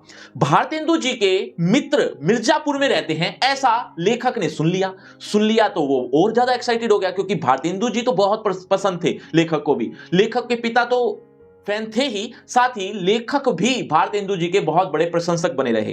तो उनके मित्र यानी भारतेंदु जी के मित्र मिर्जापुर में रहते हैं, यह बात सुनकर लेखक बड़ा उत्साहित हुआ। मित्र से भेंट करने के लिए उनके घर भी पहुंच गया। उनके घर जब पहुंचा तो उनकी ऊपरी मंजिल पर, भारतेंदु जी से नहीं मिला, वो अभी भारतेंदु जी के मित्र से मिलने गया है वो। तो भारतेंदु जी के जो मित्र हैं, वो मित्र और कोई नहीं, प्रेमघन ही है। तो प्रेमघन का जो घर था, उनकी जो ऊपर की मंजिल थी, ऊपर की मंजिल में लताओं से ढकी हुई एक पूरी मंजिल अच्छी लग रही थी, शोभनीय हो रही थी। और उसी लताओं के बीच में एक चित्र दिख रहा था, एक मूर्ति दिख रही थी, जो कि जीवंत मूर्ति थी। मतलब वहां पर उनके मित्र खड़े थे। किनके मित्र? भारतेंदु जी के मित्र। नाम था प्रेमघन। तो वो लताओं के बीच ऐसे लग रहे थे जैसे कोई मूर्ति के समान हो। बाल लंबे लंबे हुआ करते उनके, और हाथ ऐसे टिका रखा था, यानी खंबे पर रख रखा था। वहीं पर एक खंबा भी था लताओं के बीच में ही, साथ में ही उसी खंबे पर कुछ लताएं थी और उसी खंबे पर हाथ रख दिया था। तो कुछ इस तरह का आपको मैं चित्र दिखाता हूं, कुछ इस तरह का दृश्य बना था। ये चित्र देखकर लेखक बहुत मनोरम महसूस करने लगा, बहुत मन को अच्छा लगने लगा उसको, और बड़ा खुश हो गया। और ये सारी बातें कहां तक? हम यहां तक पढ़ चुके हैं, इतना हम ऑलरेडी समझ चुके हैं, थोड़ी समरी से, थोड़ी जल्दी जल्दी से। लेकिन आप इसी चैप्टर को या हर कोई चैप्टर को डिटेल में पढ़ना चाहते हो, लाइन बाय लाइन पढ़ना चाहते हैं, तो उसका लिंक डिस्क्रिप्शन बॉक्स में दे दिया। ये मैं पहले भी बता चुका हूं, एक बार फिर बता रहा हूं। डिस्क्रिप्शन बॉक्स में लिंक का नाम रखा है फ्री क्रैश कोर्स, इस नाम से आपको लिंक मिल जाएगा, जहां पर आपको हर चैप्टर से related line by line explanation या फिर समरी इस तरह से आपको अलग अलग भी देखने को मिल जाएंगी। लेकिन पहले इसको पढ़ लेते हैं, थोड़ा आपको गो थ्रू करवा देता हूं, जिससे आपको लाइन बाय लाइन भी पढ़नी होगी तो और अच्छे समझ में आएगी। देखो आगे क्या हुआ, लेखक को एक पुस्तकालय में जाना पड़ गया, और वो नया ही पुस्तकालय बना था, जो जिसको बनाया था पंडित केदारनाथ जी द्वारा। ठीक है, पंडित केदारनाथ जी से मुलाकात हुई, किसकी? लेखक की। बातचीत भी हुई। बातचीत में पता चला भारतेंदु जी के जानकार हैं। कौन? पंडित केदारनाथ, यानी जिनसे वो बातचीत कर रहा है वह खुद भारतेंदु जी के बहुत अच्छे जानकार हैं, बहुत अच्छे से जानते हैं। अब भारतेंदु जी से मिलने की चाह रखी, किसने? लेखक ने। लेखक ने जैसे ही भारतेंदु जी से मिलने की चाह रखी, कुछ ही समय बाद लेखक को भारतेंदु जी से मिलने का मौका भी मिल गया, यानी उनकी जो मनोकामना थी वो पूरी हो गई, यानी वो भारतेंदु जी से मिले और बहुत अच्छा महसूस कर रहे थे। इसके बाद क्या हुआ, चौधरी साहब से मुलाकात हुई उनकी। चौधरी साहब जो कि बहुत प्रसिद्ध शख्सियत थे, जिनके बारे में मैं पहले भी बात कर चुका हूं, उनके पास में एक लैंप जल रहा था। उस लैंप में लो भभकने लगी तो नौकरों को आवाज दी। नौकरों को जब तक आवाज दी तब तक तो लैंप और ज्यादा लो भभकने लग गई, मतलब उसकी जो लो थी वो और ज्यादा भभकने लग गई। हालांकि लेखक उसको बचाने की कोशिश में या वो लैंप को बचाने के चक्कर में आगे तो बढ़ा, लेकिन उसको रोक दिया गया कि आप बस यहीं रुकिए, चौधरी साहब को देखो क्या कर रहे हैं। वो खुद नहीं उठे, उनको तो बस उन्होंने नौकरों को आवाज दे दी इसके तुरंत बाद यानी कुछ ही टाइम में ही चिमनी फूट गई, और जब फूट गई तब नौकरों को कहने लगे कि अरे जब फूट ही जाए तो फिर क्या आने का फायदा। मतलब वो उनके ऊपर एक व्यंग्य करते हैं, और चौधरी साहब खुद ऐसे थे कि खुद हाथ तक भी नहीं हिलाया। मतलब हालांकि पास में ही थी, वो बच सकती थी, लेकिन खुद नहीं ले, ऐसे थे चौधरी साहब। ये उनकी विशेषता बताई थी लेखक ने। चलिए अब सुमरिनी के मन के में कुछ छोटे छोटे पार्ट हैं। जैसे पहला है बालक बच गया, ऐसे ही दो और हैं। ये एक तरह की लघु कथा भी कह सकते हो। तो सुमरिनी के मन के में कुछ लघु कथाएं हैं जिनको हम पढ़ेंगे, जिनको लिखा है पंडित चंद्रधर शर्मा गुलेरी जी ने। ये लेखक ने अलग अलग पार्ट में अलग अलग बातें बताई हैं। पहले बालक बच गया पढ़ते हैं। बालक बच गया में एक बच्चा है जो उम्र से अधिक शिक्षा पा चुका है, मतलब काफी कुछ सीख चुका है। जैसे आप यहां देख रहे होगे चित्र में एक बच्चा है। ये बच्चा भी कोई और नहीं है, ये प्रिंसिपल का लड़का है। एक स्कूल है, उस स्कूल में प्रिंसिपल है, और प्रिंसिपल का एक लड़का है जिसको घेरे हुए बाकी टीचर्स भी हैं। और बाकी टीचर्स उस बच्चे के बारे में क्या कर रहे हैं, क्या पूछ रहे हैं, वो सारी बातें करेंगे। लेकिन उस बच्चे के बारे में बता देता हूं कि वो उम्र से अधिक शिक्षा पा चुका है, प्रश्नों को ऐसे रट चुका है कि तोते की तरह बोलता है। मतलब कुछ भी पूछ लो, कितना ही दिमागदार प्रश्न पूछ लो, फिर भी वो प्रश्न का जवाब बड़े सहज तरीके से दे देगा। और ये बच्चा स्कूल हेड का है, मतलब प्रिंसिपल का है। टीचर के मुश्किल मुश्किल सवाल आते हैं उसकी तरफ, किसकी तरफ, उस बच्चे की तरफ, और वो बिल्कुल सटीक जवाब देकर सबको हैरान कर देता है। अब टीचर एक प्रश्न पूछता है कि तुम बड़े होकर क्या करोगे। तब उसका जो जवाब आता है, ये सुनकर तो और भी ज्यादा हैरानी और बड़ी खुश मिजाज वाले उत्तर होते हैं उसके। जैसे उसने कहा कि मैं बड़े होकर पूरे जीवन लोक सेवा करूंगा, मतलब मैं चाहता हूं कि मैं पूरा जीवन लोक सेवा करूं। ये प्रश्न का जवाब सुनकर सब हैरान हो जाते हैं, हैरान भी हो जाते हैं और सभी खुश भी होते हैं। और अब अंत में जब उस बच्चे से काफी खुश हो जाते हैं बाकी टीचर्स, तो अब उनमें से एक पूछता है बच्चे से, क्या कहता है कि क्या चाहिए बताओ, मतलब जो तुम्हें चाहिए वो तुम्हें मिलेगा, बताओ क्या दें। मतलब इतने अच्छे अच्छे आपने प्रश्नों के जवाब दिए हैं, चाहे मैथ्स का पूछ लो, चाहे हिंदी का पूछ लो, चाहे कोई और ग्रामर का, इंग्लिश ग्रामर पूछ लो, कुछ भी पूछ लो, हर प्रश्न का जवाब तुमने दिया है, हम बहुत बड़े खुश हैं, तो बताओ तुम्हें क्या चाहिए। उसने जो जवाब दिया वो था लड्डू, लड्डू से चाहिए। अब लेखक खुश हो जाता है इस बात को देखकर। मतलब उसने सभी प्रश्नों के जवाब दिए, उस बात को देखकर लेखक खुश नहीं है। क्यों खुश नहीं है कि इस बच्चे को ना जरूरत से ज्यादा रटंतु तोता बना दिया है। मतलब उसने सब प्रश्नों के जवाब रटे रटाए दिए हैं। ऐसे प्रश्नों के जवाब देकर भी क्या फायदा, ये इसके अंदर का जो बच्चा है ना वो तो मर गया है। लेकिन जब उसने ये सुना कि उसको लड्डू चाहिए, जो कि एक बच्चे के मुंह से ही निकलती है ऐसी बात कि मुझे लड्डू चाहिए, उसे बहुत लड्डू बहुत पसंद था, तब उसके मन में आया, यानी लेखक बड़ा खुश होकर ये सोचता है कि बालक बच गया। मतलब बालक, इसके अंदर का जो बालक है वो बचा हुआ है, वो मरा नहीं है। ये बात सुनकर वो खुश हो जाता है। मतलब उसका एक उद्देश्य है ये कहने का कि बच्चे को थोड़ा एक छूट भी हो कि वो अपना बचपन जी सके। ऐसा पढ़ाकू तोता भी नहीं बनाना किसी भी बच्चे को। अगला पार्ट है घड़ी के पुर्जे। घड़ी के पुर्जे में घड़ी के बारे में बात की गई है कि घड़ी कौन बनाता है, घड़ी साज बनाता है ना, घड़ी को ठीक करने वाला बनाता है। क्या कोई आम आदमी जिसको घड़ी के बारे में नॉलेज ना हो, क्या वो घड़ी जो बिगड़ गई है या खराब हो गई है वो सुधार सकता है? नहीं सुधार सकता। घड़ी साज ही उस घड़ी को अच्छे से सुधार सकता है। लेकिन लेकिन लेकिन लेकिन क्या कोई घड़ी साज का काम सीख सकता है? क्या हर कोई सीख सकता है? अगर उसकी इच्छा हो तो। मतलब अगर आपके मन में इच्छा है कि मैं घड़ी को सुधारना चाहता हूं, सीखना चाहता हूं ये काम, क्या तुम नहीं सीख सकते? सीख सकते हो। चाहे आप किसी भी जाति के हो, चाहे किसी घड़ी साज के पुत्र हो या ना हो, आप कैसे भी बच्चे हो, किसी के बेटा या बेटी हो, लेकिन अगर आपके पिता घड़ी साज नहीं है तो भी आप घड़ी साज बन सकते हो। बन सकते हो ना। दूसरी बात, क्या आप टाइम देखना चाहो तो टाइम देख सकते हो? क्या सिर्फ घड़ी साज के पास ही जाना पड़ेगा टाइम देखने के लिए? क्या घड़ी साज को ही आता है टाइम देखना? क्या आप नहीं सीख सकते? सीख सकते हो, और इवन सीख भी चुके होगे। तो लेखक यहां बार बार घड़ी, घड़ी साज, टाइम देखना ये बार बार क्यों कह रहा है? दरअसल वो ये कहना चाहता है कि धर्म शास्त्रों में जो लिखा हुआ है वो अक्सर कुछ लोग ही बताते हैं। क्या अदर जो उस कास्ट के नहीं हैं, जो धर्म शास्त्रों के कास्ट जो होती है उनकी, कुछ भी कह लीजिए, क्या दूसरी कास्ट वाले लोग नहीं देख सकते घड़ी या वो धर्मशास्त्र?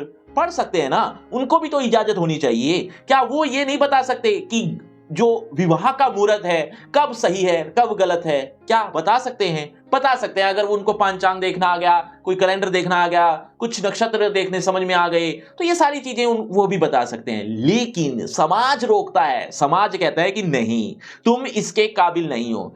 समाज ही नहीं बल्कि वही लोग ही कहते हैं जो धर्मशास्त्र की व्याख्यान देते हैं, वो उनकी कमाई का जरिया हट जाएगा अगर वो बता दें कि इसको कैसे देखा जाता है, इस घड़ी को या इस धर्मशास्त्रों को कैसे पढ़ा जाता है, क्या है इसमें। अगर वो सारी नॉलेज दे गए तो फिर उनको कौन पूछेगा, इसीलिए वो बताते ही नहीं है। और इवन उन्होंने शायद खुद भी नहीं सीखा है, उनके दादा परदादा उन्हें सीखा था, बस उनके बच्चे या यूं कह सकते हो पीढ़ी दर पीढ़ी बस ये काम चला आ रहा है। उनको खुद भी नॉलेज है या नहीं कोई और नहीं जानता। ये बात धर्मशास्त्रों की कोई नहीं जानता, इसीलिए लोगों को सीखने का मौका भी ना दिया जाए, ये कितना गलत है। यही बात इस घड़ी के पुर्जे में बताई गई है।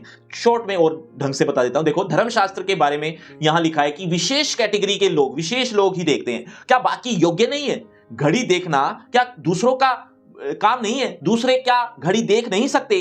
घड़ी को खोलना, उसको ठीक करना, ये घड़ी साज का काम होता है, मानते हैं। लेकिन क्या तुम घड़ी साज नहीं बन सकते? ऐसा कभी होता है?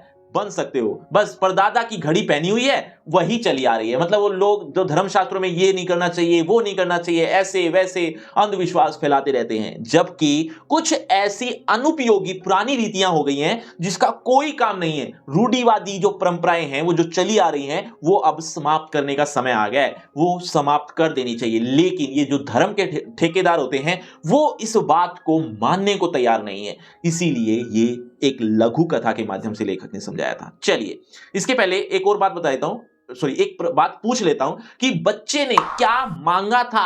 अभी थोड़ी देर पहले तो बताया। देखते कितने बच्चे सही होते हैं, ध्यान से सुन रहे हैं, कमेंट में जरूर बताना। चलिए आगे बढ़ते हैं।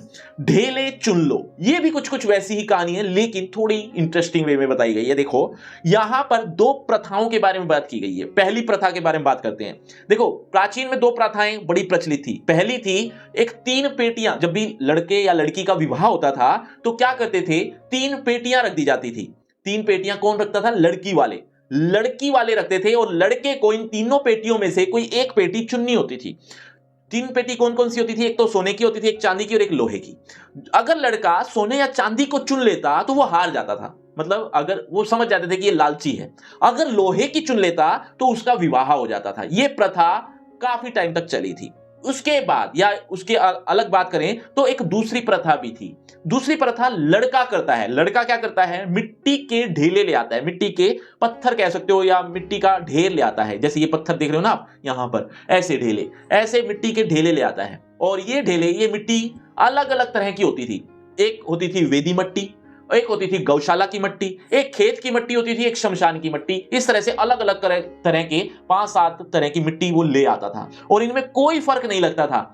लेकिन लड़का जानता था कि कौन सी मिट्टी कहां की है, ये वो अच्छे से जानता था। अब लड़की के आगे वो सारे ढेले रख दिए जाते थे। इन ढेलों को चुनने के लिए कहा जाता था कन्या को। कन्या अगर वेदी मट्टी चुन लेती तो ऐसा माना जाता था कि इनका जो पुत्र होगा वो पंडित बनेगा, क्योंकि वो वेदी मट्टी चुनी है उसने। पशुओं की यानी गौशाला की मिट्टी अगर चुन ली जाती थी तो ऐसा कहा जाता था कि ये पशुओं का धनी बनेगा इनका पुत्र। अगर खेत की मिट्टी चुन ली जाती थी तो जमींदार बनेगा। अगर शमशान की मिट्टी, गलती से शमशान की मिट्टी चुन ली जाती थी तो उसका विवाह नहीं होता था, उसका विवाह नहीं होता था उस लड़के से। ऐसा माना जाता था कि ये जन्म भर जलाएगी, यानी अगर ये हमारी बहू बन गई, हमारे घर में आ गई तो चिताएं जलेंगी, ऐसा माना जाता था। हालांकि ऐसा नहीं था कि उस लड़की की कभी भी शादी नहीं होगी। कोई और लड़के की वो जो मिट्टी लेके आया है उसकी मिट्टी अगर शमशान की मिट्टी वो नहीं चुने, वो एक अलग बात है, फिर उसका विवाह भी हो जाता था, वो एक अलग बात थी। लेकिन इस तरह की प्रथा भी थी। प्रथा कौन सी सही है? एक प्रथा आज भी चलती है, ग्रह नक्षत्र को देखकर गुण मिलाए जाते हैं, 36 के 36 गुण मिल गए, या फिर इस तरह की और भी गतिविधियां की जाती हैं। उससे पता चलता है कि लड़का अच्छा है या लड़की अच्छी है, बुरी है, अच्छी है, इस तरह के गुण पता चलते हैं। देखो, लेखक ये कहता है कि जिस तरह से ये प्रथाएं कितनी गलत थी। कौन सी प्रथा? 3 पेटियों वाली या फिर ढेलों वाली। ये जो मिट्टी के ढेले और 3 पेटियों की प्रथाएं कितनी गलत मानी जाती हैं आज, ये बहुत बेकार प्रथा थी। ठीक ऐसे ही ग्रह नक्षत्र वाली ये जो चल रही है ना, ये प्रथा भी बहुत गलत है। आंखों देखा जो ढेला होता है ना, आंखों देखा लड़का जो है या लड़की है, वो अच्छा ही होता है, वो कभी बुरा नहीं हो सकता, उसके गुण मिले ना मिले इससे कोई फर्क नहीं पड़ता। यही बात ढेले चुन लो इस पाठ में या इस पार्ट में बताई गई थी। चलिए अगले पाठ की तरफ। अगला पाठ है संवदिया। संवदिया कह लो, संवदिया कह लो, जिसको लिखा है फणीश्वर नाथ रेणु ने। इसका अर्थ होता है एक ऐसा इंसान, ऐसा पात्र जो संवाद लेकर जाए एक जगह से दूसरी जगह। ऐसा संवाद, ऐसी बात जो गुप्त हो, मतलब किसी को पता ना लगने दे, जिसको आप गुप्तचर भी कह सकते हो। राजा का दूत होता था ना पहले, कि एक दूत दूसरी जगह जाता था और एक समाचार लेकर जाता था, तो वैसे ही दूसरी भाषा में, दूसरे शब्दों में उसे संवदिया कहा गया है। अब संवदिया का अर्थ आप जान गए हो। यहां इस पाठ में संवदिया है हरगोबिंद। नाम याद रख लेना, बहुत काम आएगा। हरगोबिंद संवदिया है। बड़ी हवेली है इस पाठ में। उस बड़ी हवेली में एक बहू रहती है, जिसको कहा है, बड़ी बहू है, बहुरिया कहा है। बहुरिया का मतलब होता है बड़ी बहू। बड़ी बहू ने संवदिया को बुलाया, यानी हरगोबिंद को बुलाया। ये उसके लिए सम्मान की बात थी। बड़े भाई की मृत्यु हो चुकी है और बाकी के 3 भाई शहर जा चुके हैं। अब वैसे समझ में ना आया हो तो मैं आसान तरीके से बताता हूं। 4 भाई हैं, 4 में जो सबसे बड़ा है उसकी मृत्यु हो चुकी है। उसी भाई की पत्नी को बहुरिया कहा है, ठीक है, यानी ये बहुरिया विधवा है, एक तरह से ये कह सकते हो। बाकी के जो 3 भाई हैं वो शहर जा चुके हैं छोड़कर, वहां बस एक बड़ी हवेली में वो रहती है। उसका खान पान, उसके बारे में कोई नहीं सोचता। बहुरिया बहुत गरीब है। बेशक वो बड़ी हवेली में रहती है, लेकिन उसका कमान धमाना, जीविकोपार्जन के लिए कोई ऐसा साधन उपलब्ध नहीं है। वो बस जैसे तैसे अपना गुजारा कर रही है। ये बात कहां तक हमने पढ़ ली है? ये बात हमने यहां तक पढ़ ली है। इसके बाद क्या होता है, ध्यान से सुनो। बहुरिया ने संवाद भेजा, किसके हाथ? हरगोबिंद के हाथ। हरगोबिंद के हाथ एक संवाद भेजा, एक गुप्त संदेश भेजा अपनी मां के नाम, यानी अपनी मां के नाम एक संदेश भेजा। और संदेश में यह था कि किसी तरह से भी मुझे यहां से ले जाओ और मुझे अपने पास रख लो। मुझे पता है भाई भाभी या और जो लोग हैं वो कहीं ना कहीं विरोध करेंगे, लेकिन ये बहुरिया क्या कहती है? बहुरिया कहती है हरगोबिंद को, ये बात भी कह देना कि मैं भाई भाभी की नौकरी कर लूंगी, बच्चों का झूठन खा लूंगी, जैसे तैसे खाकर गुजारा कर लूंगी, बस मुझे यहां से ले जाओ। ये दुखद संवाद लेकर हरगोबिंद चल पड़ा। हालांकि दुख तो उसे भी है, ये सारी बातें वो भी जानता है अब, तो इस बात का वो बहुत दुख मनाता है पूरे रास्ते भर। पूरे रास्ते में वो इस समाचार के बारे में सोचता हुआ वहां घर पहुंच जाता है। घर जैसे ही पहुंचता है, यानी उसके मायके में पहुंचता है, तो आव भगत की जाती है, क्योंकि वो जानते हैं, बता भी दिया कि आव भगत होती है, काफी कुछ खिलाया पिलाया, जो भी उनका एक मेहमान नवाजी थी वो की जाती है। यहां तक अब हम पढ़ चुके हैं। उसके बाद क्या होता है, मां ने पूछा, मतलब आव भगत हो गई है, अब कुछ टाइम हो गया है, तो अब मां ने पूछा, किसकी? बहुरिया की मां ने पूछा कि कैसे आना हुआ था, कोई तो बात होगी, कोई संदेश लाए हो, इसीलिए तो आए हो। तब वो बताते बताते अंदर से ही टूट गया। वो बता ही नहीं पाया। क्यों नहीं बता पाया वो भी आगे बताऊंगा। वो अंदर ही बहुत दुखी तो था ही पहले से ही, और भी ज्यादा टूट गया जब उसको वो बातें वापस याद आती हैं। अब वो समझ नहीं आ रहा है उसे कि वो कैसे बताए, इसीलिए वो झूठ बोल देता है। ये कह देता है कि मैं तो यहां से गुजर रहा था, दर्शन करने आया हूं। तब मां पूछती है कि कोई दिक्कत तो नहीं है, बहुरिया ठीक है तुम्हारे गांव की, तो मतलब बेटी ठीक है? तब हरगोबिंद कहता है कि बहुरिया गांव की लक्ष्मी है। अब ये बात कहकर जैसे तैसे वो बात को टालता है। वो बता क्यों नहीं रहा है? वो बता इसीलिए नहीं रहा है कि कहीं ना कहीं वो अपने गांव की तो मान रहा है उसको, वो उसके गांव की है, और गांव की वो अब बुराई कैसे करे? ये कैसे कह दे कि उसकी रखवाली करने वाला कोई नहीं है, कोई गांव का उसको कोई भी नहीं पूछता, यहां तक कि मैं भी नहीं पूछता हूं। ऐसा वो कैसे कह दे? अपने गांव की कैसे बुराई करे? इसीलिए वो चाह कर भी वो बता नहीं पा रहा है, वो कुछ नहीं कह पाया, बस चुपचाप रहा और इधर उधर की बात जैसे तैसे टाल दी। बच्चों, बहुरिया का बड़ा भाई, ध्यान से सुनो, बहुरिया के बड़े भाई के बारे में क्या बताया था अभी थोड़ी देर पहले? जल्दी से एक बार कमेंट करके बताओ, देखते कितने बच्चे ऐसे हैं जो कहानी को एज इट इज याद रखते जा रहे हैं। चलिए आगे बढ़ते हैं। अब हरगोबिंद कुछ कह तो सका नहीं, जैसे तैसे बात को टाल गया। अब हुआ ये कि वैसे संवदिया जो होता है, यानी संवाद को ले जाने वाला, पहुंचाने वाला, वो जब भी समाचार देता है तो वहां रहता भी है, रहा तो हरगोबिंद भी, लेकिन एक फर्क था। संवदिया जब भी जाता है तो अच्छे से खाता है, जमकर खाता है, पसर कर सोता है, ये अक्सर होता है। लेकिन हरगोविंद ऐसा नहीं कर पाया। क्यों नहीं कर पाया? क्योंकि उसे नींद ही नहीं आ रही थी। वो ऐसा सोच रहा था कि सुबह होगी तो मैं सुबह ये संवाद दे दूंगा, जैसे भी सही जरूर दे दूंगा। वो सारी रात बहुरिया के बारे में ही सोचता रहा और उसका रुआंसा चेहरा उसके दिमाग में बना रहा। चाह कर भी, मतलब सुबह हो गई, चाह कर भी वो बोल नहीं पाया। अगले दिन वापसी की तैयारी करने लगा कि मैं वापस जाता हूं। वापसी में जब वो आ रहा था, आधे रास्ते के लिए ही उसके पास पैसे थे। पैसे भी बहुत कम थे क्योंकि वो एक्चुअल में खुद भी तो वो बहुत गरीब है, तो पैसे भी आधे रास्ते के लिए थे। बाकी का जो रास्ता था वो उसने पैदल निभाया। अब रास्ते भर एक ही सोच आ रही है और दुख भरा चेहरा उसके दिमाग में बना हुआ है। घर लौटते ही, मतलब जैसे ही वो भौरिया के पास आया, घर लौटते ही बेहोश हो जाता है। भौरिया ने जैसे तैसे उसे होश में लाया और जैसे ही वो होश में आया क्षमा मांगने लगा इस बात को लेकर कि मैं आपका संवाद बता नहीं पाया। मैं प्रार्थना करता हूं कि तुम गांव छोड़कर ना जाओ, यहीं पर रहो, मैं तुम्हारा बेटा बनकर रहूंगा। बहुरिया भी उसके साथ रोने लग जाती है। वो भी सोचती है कि मैंने शायद गलत कर दिया, मतलब इसके हाथ संदेश भेज दिया, इसको भी दुखी कर दिया। इस तरह से एक पछतावा करने लगती है और वो भी सोच लेती है कि आज से ही मेरा बेटा है और वो वहीं रहते हैं, जैसे ही सही जैसे तैसे अपना गुजारा कर लेते हैं। अब सूरदास की झोपड़ी, जिसको लिखा है प्रेमचंद जी ने इस पूरे पाठ में क्या बताया है, एक बार दो चार लाइन में मुझसे सुन लो। दरअसल एक झोपड़ी थी जो कि सूरदास जी की थी। सूरदास की झोपड़ी जला दी।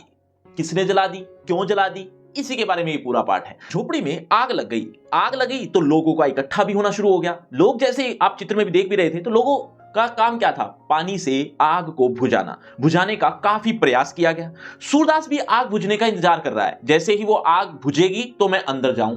अब इस बात का इंतजार सिर्फ अकेले सूरदास जी कर रहे हैं। इसके अलावा बाकी जो लोग हैं वो उसको बुझाने का प्रयास कर रहे हैं। जैसे तैसे वो बुझा लेते हैं, जितनी भी बुझ जाती है, जो भी होता है वो वहां तक हो चुका है। अब सूरदास जी आग बुझने का इंतजार कर रहे हैं। दरअसल लोग आ रहे हैं उनके पास, दिलासा भी दे रहे हैं, लेकिन दिलासा देकर अपने घर वापस चले जाते हैं। कुछ समय होने पर आग तो बुझी, साथ में राख भी ठंडी होनी शुरू हो गई। जैसे ही ठंडी होनी शुरू हुई, सूरदास अपनी झोपड़ी में जाता है और पोटली को खोजना शुरू करता है। दरअसल आपको यह बात तो पता ही होगी कि सूरदास जी अंधे थे, उनको दिखाई नहीं देता था, तो वो अपनी झोपड़ी में जाते हैं और पोटली को खोजना शुरू कर देते हैं। पोटली में क्या है ये भी आगे बात करूंगा, लेकिन अगला दिन आ जाता है, मतलब वो खोजते खोजते उनका सारी रात बीत जाती है, लेकिन वो पोटली उसे नहीं मिली। पोटली में था क्या, कुछ पैसे थे, कुछ पैसे भी थे, हीरे जवाहरात तो नहीं, मतलब कुछ आभूषण भी कह सकते हो, कुछ चांदी भी थी, और इस तरह की चीजें उस पोटली में थी। और पोटली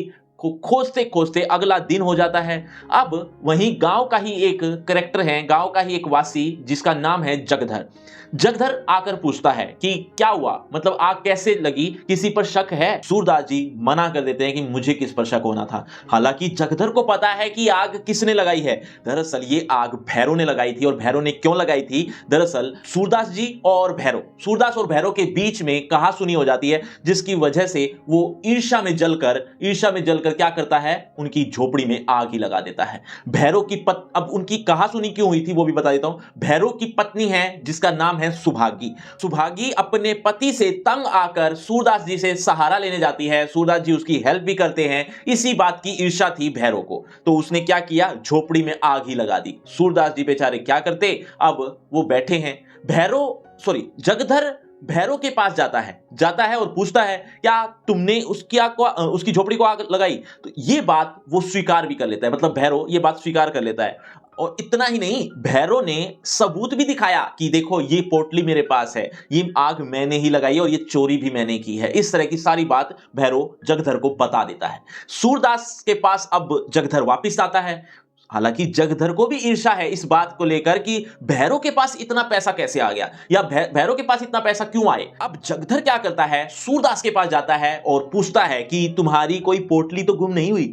तो सूरदास जी साफ मना कर देते हैं कि नहीं, मेरे पास कौन सी पोटली हुई, मैं तो भिखारी हूं, भीख मांगकर जैसे तैसे गुजारा चलाता हूं। तो ये बात वो छुपा क्यों रहे हैं वो मैं आपको बता देता हूं। वो इसीलिए छुपा रहे हैं क्योंकि एक भिखारी के पास इतना पैसा होना लोगों के अंदर शक उत्पन्न कर सकता था। इसीलिए वो चुपचाप, मतलब जैसे तैसे अपनी नैया खे रहे थे और सेविंग भी करते जा रहे थे। सेविंग से ही उन्होंने ये सारी चीजें इकट्ठी की थी, मतलब कुछ पैसा और कुछ आभूषण, कुछ चांदी, इस तरह की चीजें इकट्ठी की थी। दरअसल वो इन पैसों से पितरों का काज या श्राद्ध करना चाहते थे, यानी खाना वगैरह या एक तरह का भंडारा करवाना चाहते थे, और इसके साथ साथ अपने बच्चे की शादी, इस तरह की चीजें भी उसके मन में थी कि मैं एक टाइम के बाद ये सारी चीजें करूंगा, तो इसके लिए मुझे पैसे चाहिए।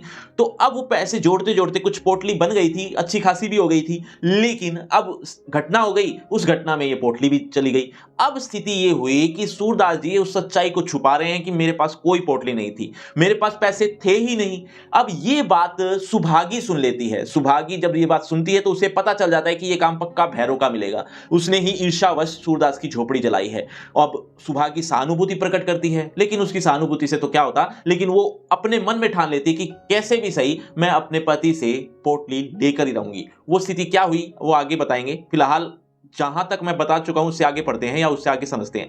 अब सूरदास जब स्वीकार नहीं करते कि मेरे पास कोई पोटली भी थी और वो भैरव चुरा कर ले गया होगा, ऐसा कुछ भी जब नहीं मानते, तो जगधर क्या करता है, भैरव को धमकी देकर आता है। भैरव को धमकी देता है कि मैं सबको बता दूंगा, ये कर दूंगा, मैं वैसे कर दूंगा। वो ईर्ष्यावश जगधर भैरव से काफी कुछ कह देता है, लेकिन भैरव को टस से मस नहीं कर पाता। यानी भैरव अपनी एक बात पर अड़ा हुआ है कि मैं पोटली वापस नहीं करूंगा। ये कौन सबूत देगा कि ये पोटली सूरदास की? वो तो भिखारी है, उसके पास इतना पैसा कहां से आया? इस तरह की बात वो कहता है। अब जगधर के पास कोई चारा नहीं है, जगधर ईर्ष्या में जलता रहता है और अपनी किस्मत को कोसता रहता है। किस्मत को क्यों कोस रहा है कि मैं ऐसा वैसा कर कुरा के जैसे तैसे पैसे को इकट्ठा कर रहा हूं, लेकिन मेरे पास आया क्या? और दूसरी तरफ भैरव है जिसके पास बिना मेहनत के इतना कुछ आ गया है।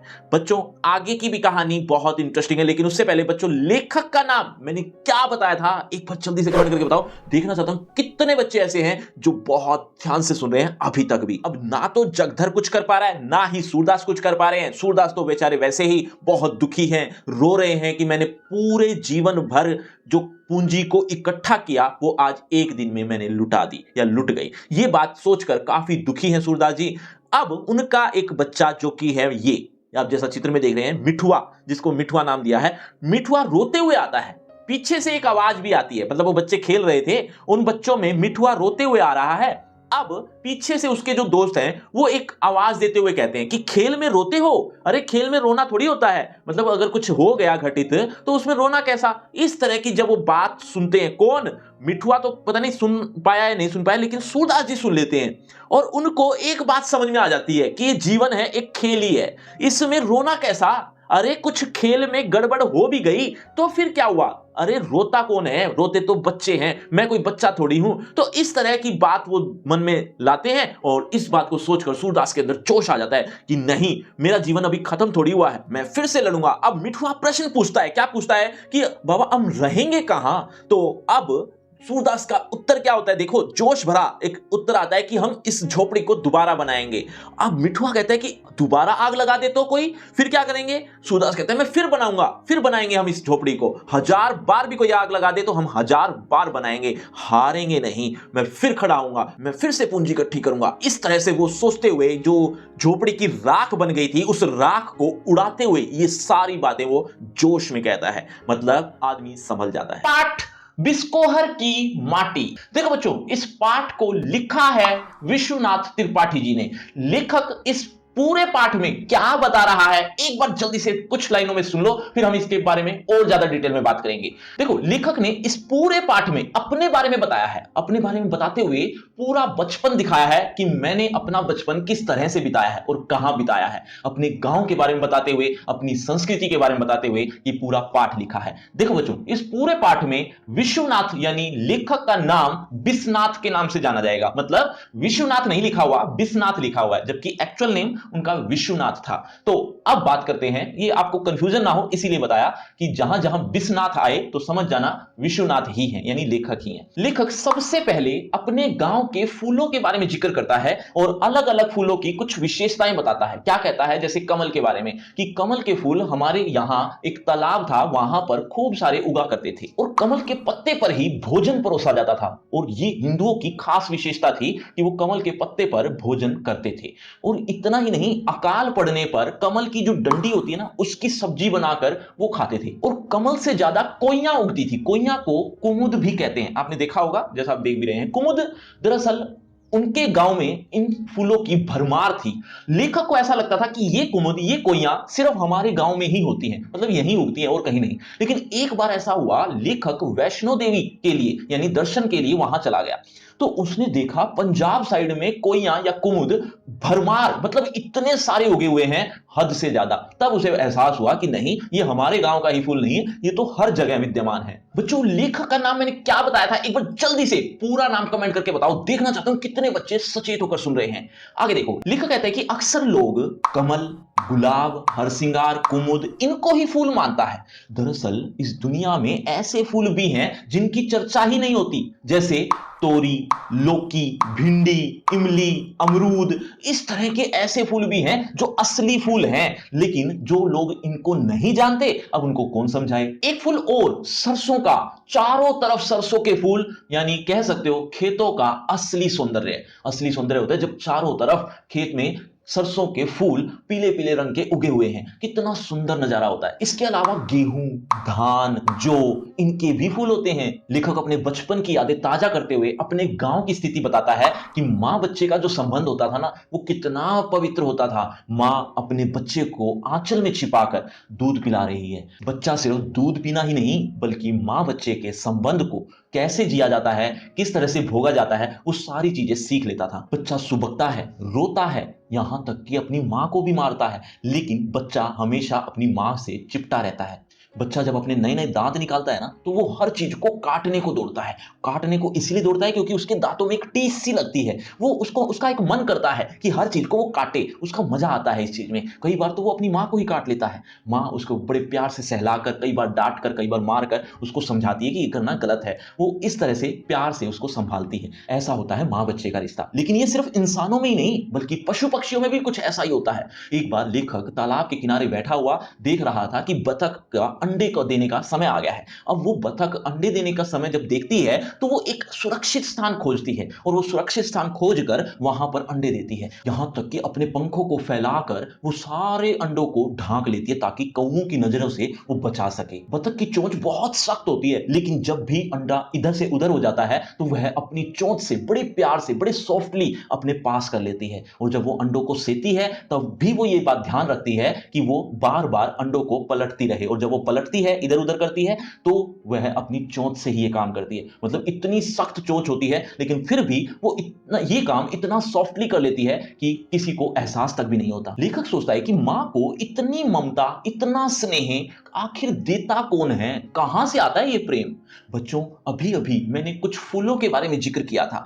किन्हीं दो फूलों के नाम एक बार जल्दी से कमेंट करके बताओ। देखना चाहता हूं कितने बच्चे बहुत ध्यान से मुझे सुन रहे हैं। लेखक अभी छोटा ही था, यानी अभी दूध पीने लायक था, लेकिन लेखक का वहां छोटा भाई हो गया। छोटे भाई के आने पर अब उसका दूध से संबंध हट गया। मतलब जो माता का दूध लेखक को मिलता था, अब वो वहां से वो हट गया। अब वो दूध मिलने लगा उसके छोटे भाई को। लेखक को तो ये अत्याचार लगे कि मेरे साथ कितना बड़ा अत्याचार हो रहा है, क्योंकि मां के दूध पर छोटे भाई का कब्जा हो गया। अब लेखक बेचारा करे क्या। अब उसको बेस्वाद गाय का दूध पीना पड़ रहा था और दाई के साथ सोना पड़ रहा था। लेखक आगे बताता है कि हमारे गांव के मैदानों में और तालाबों में अक्सर सांप निकलते थे। हालांकि सांपों से हमें बहुत डर लगता था, लेकिन देखने का मन भी करता था, तो हम अक्सर सांपों को देखने के लिए जाया करते थे। लेखक अलग अलग सांपों के बारे में बताते हुए कहता है कि एक बहुवन सांप होता है, बहुत विषैला, बहुत ही खतरनाक। और उतना ही खतरनाक एक घोर कड़ाइच भी होता है, जो बहुत खतरनाक होता है। उसके काटने पर आदमी घोड़े की तरह हिनहिना कर मर जाए। एक होता है भटीहा, जिसके दो मुंह होते हैं, जिसको भटीहा कहते हैं। और इसके अलावा बिच्छू भी निकलते थे। बिच्छू से भी बहुत डर लगता था, क्योंकि इसके काटने पर भी वैसा ही कुछ होता था। हाँ, बस इतना जरूर था कि बिच्छू के काटने से आदमी मरता नहीं था, लेकिन दर्द इससे भी भयानक होता था। बच्चों, लेखक के भाई होने के बाद लेखक को कहां, किसके साथ सोना पड़ रहा था, एक बार जल्दी से कमेंट करके बताओ। देखना चाहता हूं कितने बच्चे अभी तक भी मेरी बातें ध्यान से सुन रहे हैं।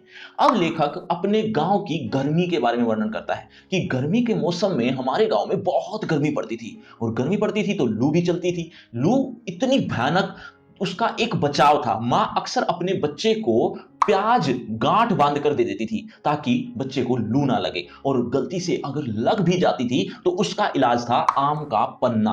आम का पन्ना गुड़ के साथ पिला दिया जाता था, और यही उसका इलाज था। और जब वर्षा का मौसम आता था, तब तो कहना ही क्या, पूरे आसमान को चारों तरफ से काले बादलों ने ढक रखा है और खूब बरसात हो रही है। और ये सब खेतों के लिए कितना फायदेमंद होता था। धान के पौधे झूमने लगते थे और जब सर्दी आती थी, सर्दी के मौसम में अत्यधिक सर्दी पड़ती थी, यानी ठंड से चारों तरफ कोहरा ही कोहरा दिखता था। लेखक कहता है कि बिस्कोहर से अच्छा गांव कोई हो ही नहीं सकता। बच्चों, अब आप मेरी एक बहुत ध्यान से एक बात सुनना, क्या कि 12th क्लास में दो कोर्स होते हैं, एक होता है हिंदी कोर और एक होता है हिंदी इलेक्टिव। ये जो सिलेबस था ये हिंदी इलेक्टिव का चल रहा था और हिंदी कोर अलग तरह का कोर्स है जो शायद ही आपने सुना हो या पढ़ा हो। पढ़ा तो बिल्कुल नहीं होगा लेकिन सुना जरूर हो।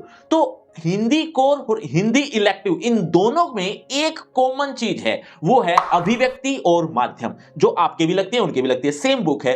अभिव्यक्ति और माध्यम के अलावा बाकी सिलेबस सब अलग ही था जिसको मैंने ऑलरेडी पढ़ा दिया है। लेकिन अभिव्यक्ति और माध्यम का जो वन शॉट है वो मैं ऑलरेडी बना चुका हूं, लेकिन हिंदी कोर वालों के साथ। मतलब जो हिंदी कोर का जो सिलेबस था उसी में अभिव्यक्ति और माध्यम भी पढ़ाई है, उसी के वन शॉट बनाया है। तो पूरी अभिव्यक्ति का एक वन शॉट चाहते हो तो आप क्या करो, डिस्क्रिप्शन बॉक्स में लिंक दिया है किसका, हिंदी कोर, जो आपको मैंने दूसरे चैनल में पढ़ाई है। उस चैनल पर एक वन शॉट बना था जिसमें मैंने अभिव्यक्ति का भी वन शॉट बनाया है, तो वो आप वीडियो देख लीजिए, डिस्क्रिप्शन बॉक्स में उसका लिंक सबसे ऊपर मिल जाएगा, ठीक है। लेकिन क्या आप वो पूरी वीडियो देखोगे? नहीं, पूरी वीडियो मत देखना, उसमें का मैं टाइमलाइन यहां मेंशन कर रहा हूं, देख लीजिए। इस टाइमिंग से आप उस वीडियो को देखना शुरू करना। अभिव्यक्ति की टाइमिंग है ये, अभिव्यक्ति की टाइमिंग शुरू हो जाती है यहां से, ठीक है। आपको डायरेक्ट वहीं पहुंचना है, बस बाकी का सिलेबस आपके लिए नहीं है। बच्चों, अब आपसे कुछ प्रश्न जो आपके हाफ सिलेबस से रिलेटेड ही होंगे, मतलब हाफ ईयरली एग्जाम से रिलेटेड कुछ एमसीक्यू टाइप क्वेश्चन आने वाले हैं। देखते कितने बच्चे समझ पाए हैं अपने हाफ सिलेबस को। अगर आप अच्छे से जान चुके हो तो देखें जरा किसने कितना पढ़ा। पहला प्रश्न आपकी स्क्रीन पर ये रहा, देखो। देवसेना और गीत कार्नेलिया के गीत में से ही कुछ प्रश्न है। पहला प्रश्न है, कार्नेलिया किस नदी के किनारे बैठकर गीत गा रही है? बच्चों, हर प्रश्न के बाद आपको 5 सेकंड मिलेंगे आंसर देने के लिए। आप अपना आंसर कमेंट करते रहना, एंड में देखना चाहता हूं किसके कितने आंसर ठीक हुए। कार्नेलिया किस नदी के किनारे बैठकर गीत गा रही है? आपके ऑप्शन ए गंगा नदी, बी कावेरी नदी, सी गोदावरी नदी या डी सिंधु नदी। आपके 5 सेकंड, 5 4 3 2 1 0। सही उत्तर ऑप्शन डी सिंधु नदी। चलिए अगले प्रश्न की तरफ। अगला प्रश्न सरोवर समृद्धि से रिलेटेड है।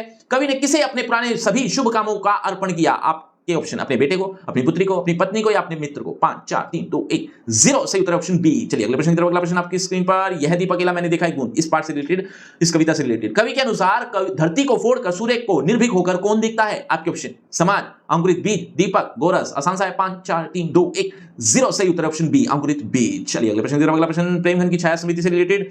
प्रेमधन जी के मकान के ऊपर का बरामदा किससे ढका हुआ था? आपके ऑप्शन, ए खाली जगहों से, बी खंभों से, लताओं से या मूर्ति से। 5 4 3 2 1 0। सही उत्तर ऑप्शन सी, लताओं से। चलिए अगले प्रश्न की तरफ। अगला प्रश्न संवदिया से रिलेटेड। संवदिया का अर्थ बताना है, डाकिया, संदेशवाहक, घुड़सवार या रक्षक। 5 4 3 2 1 0। सही उत्तर ऑप्शन बी। चलिए अगले प्रश्न की तरफ। अगला प्रश्न सूरदास की झोपड़ी के से रिलेटेड।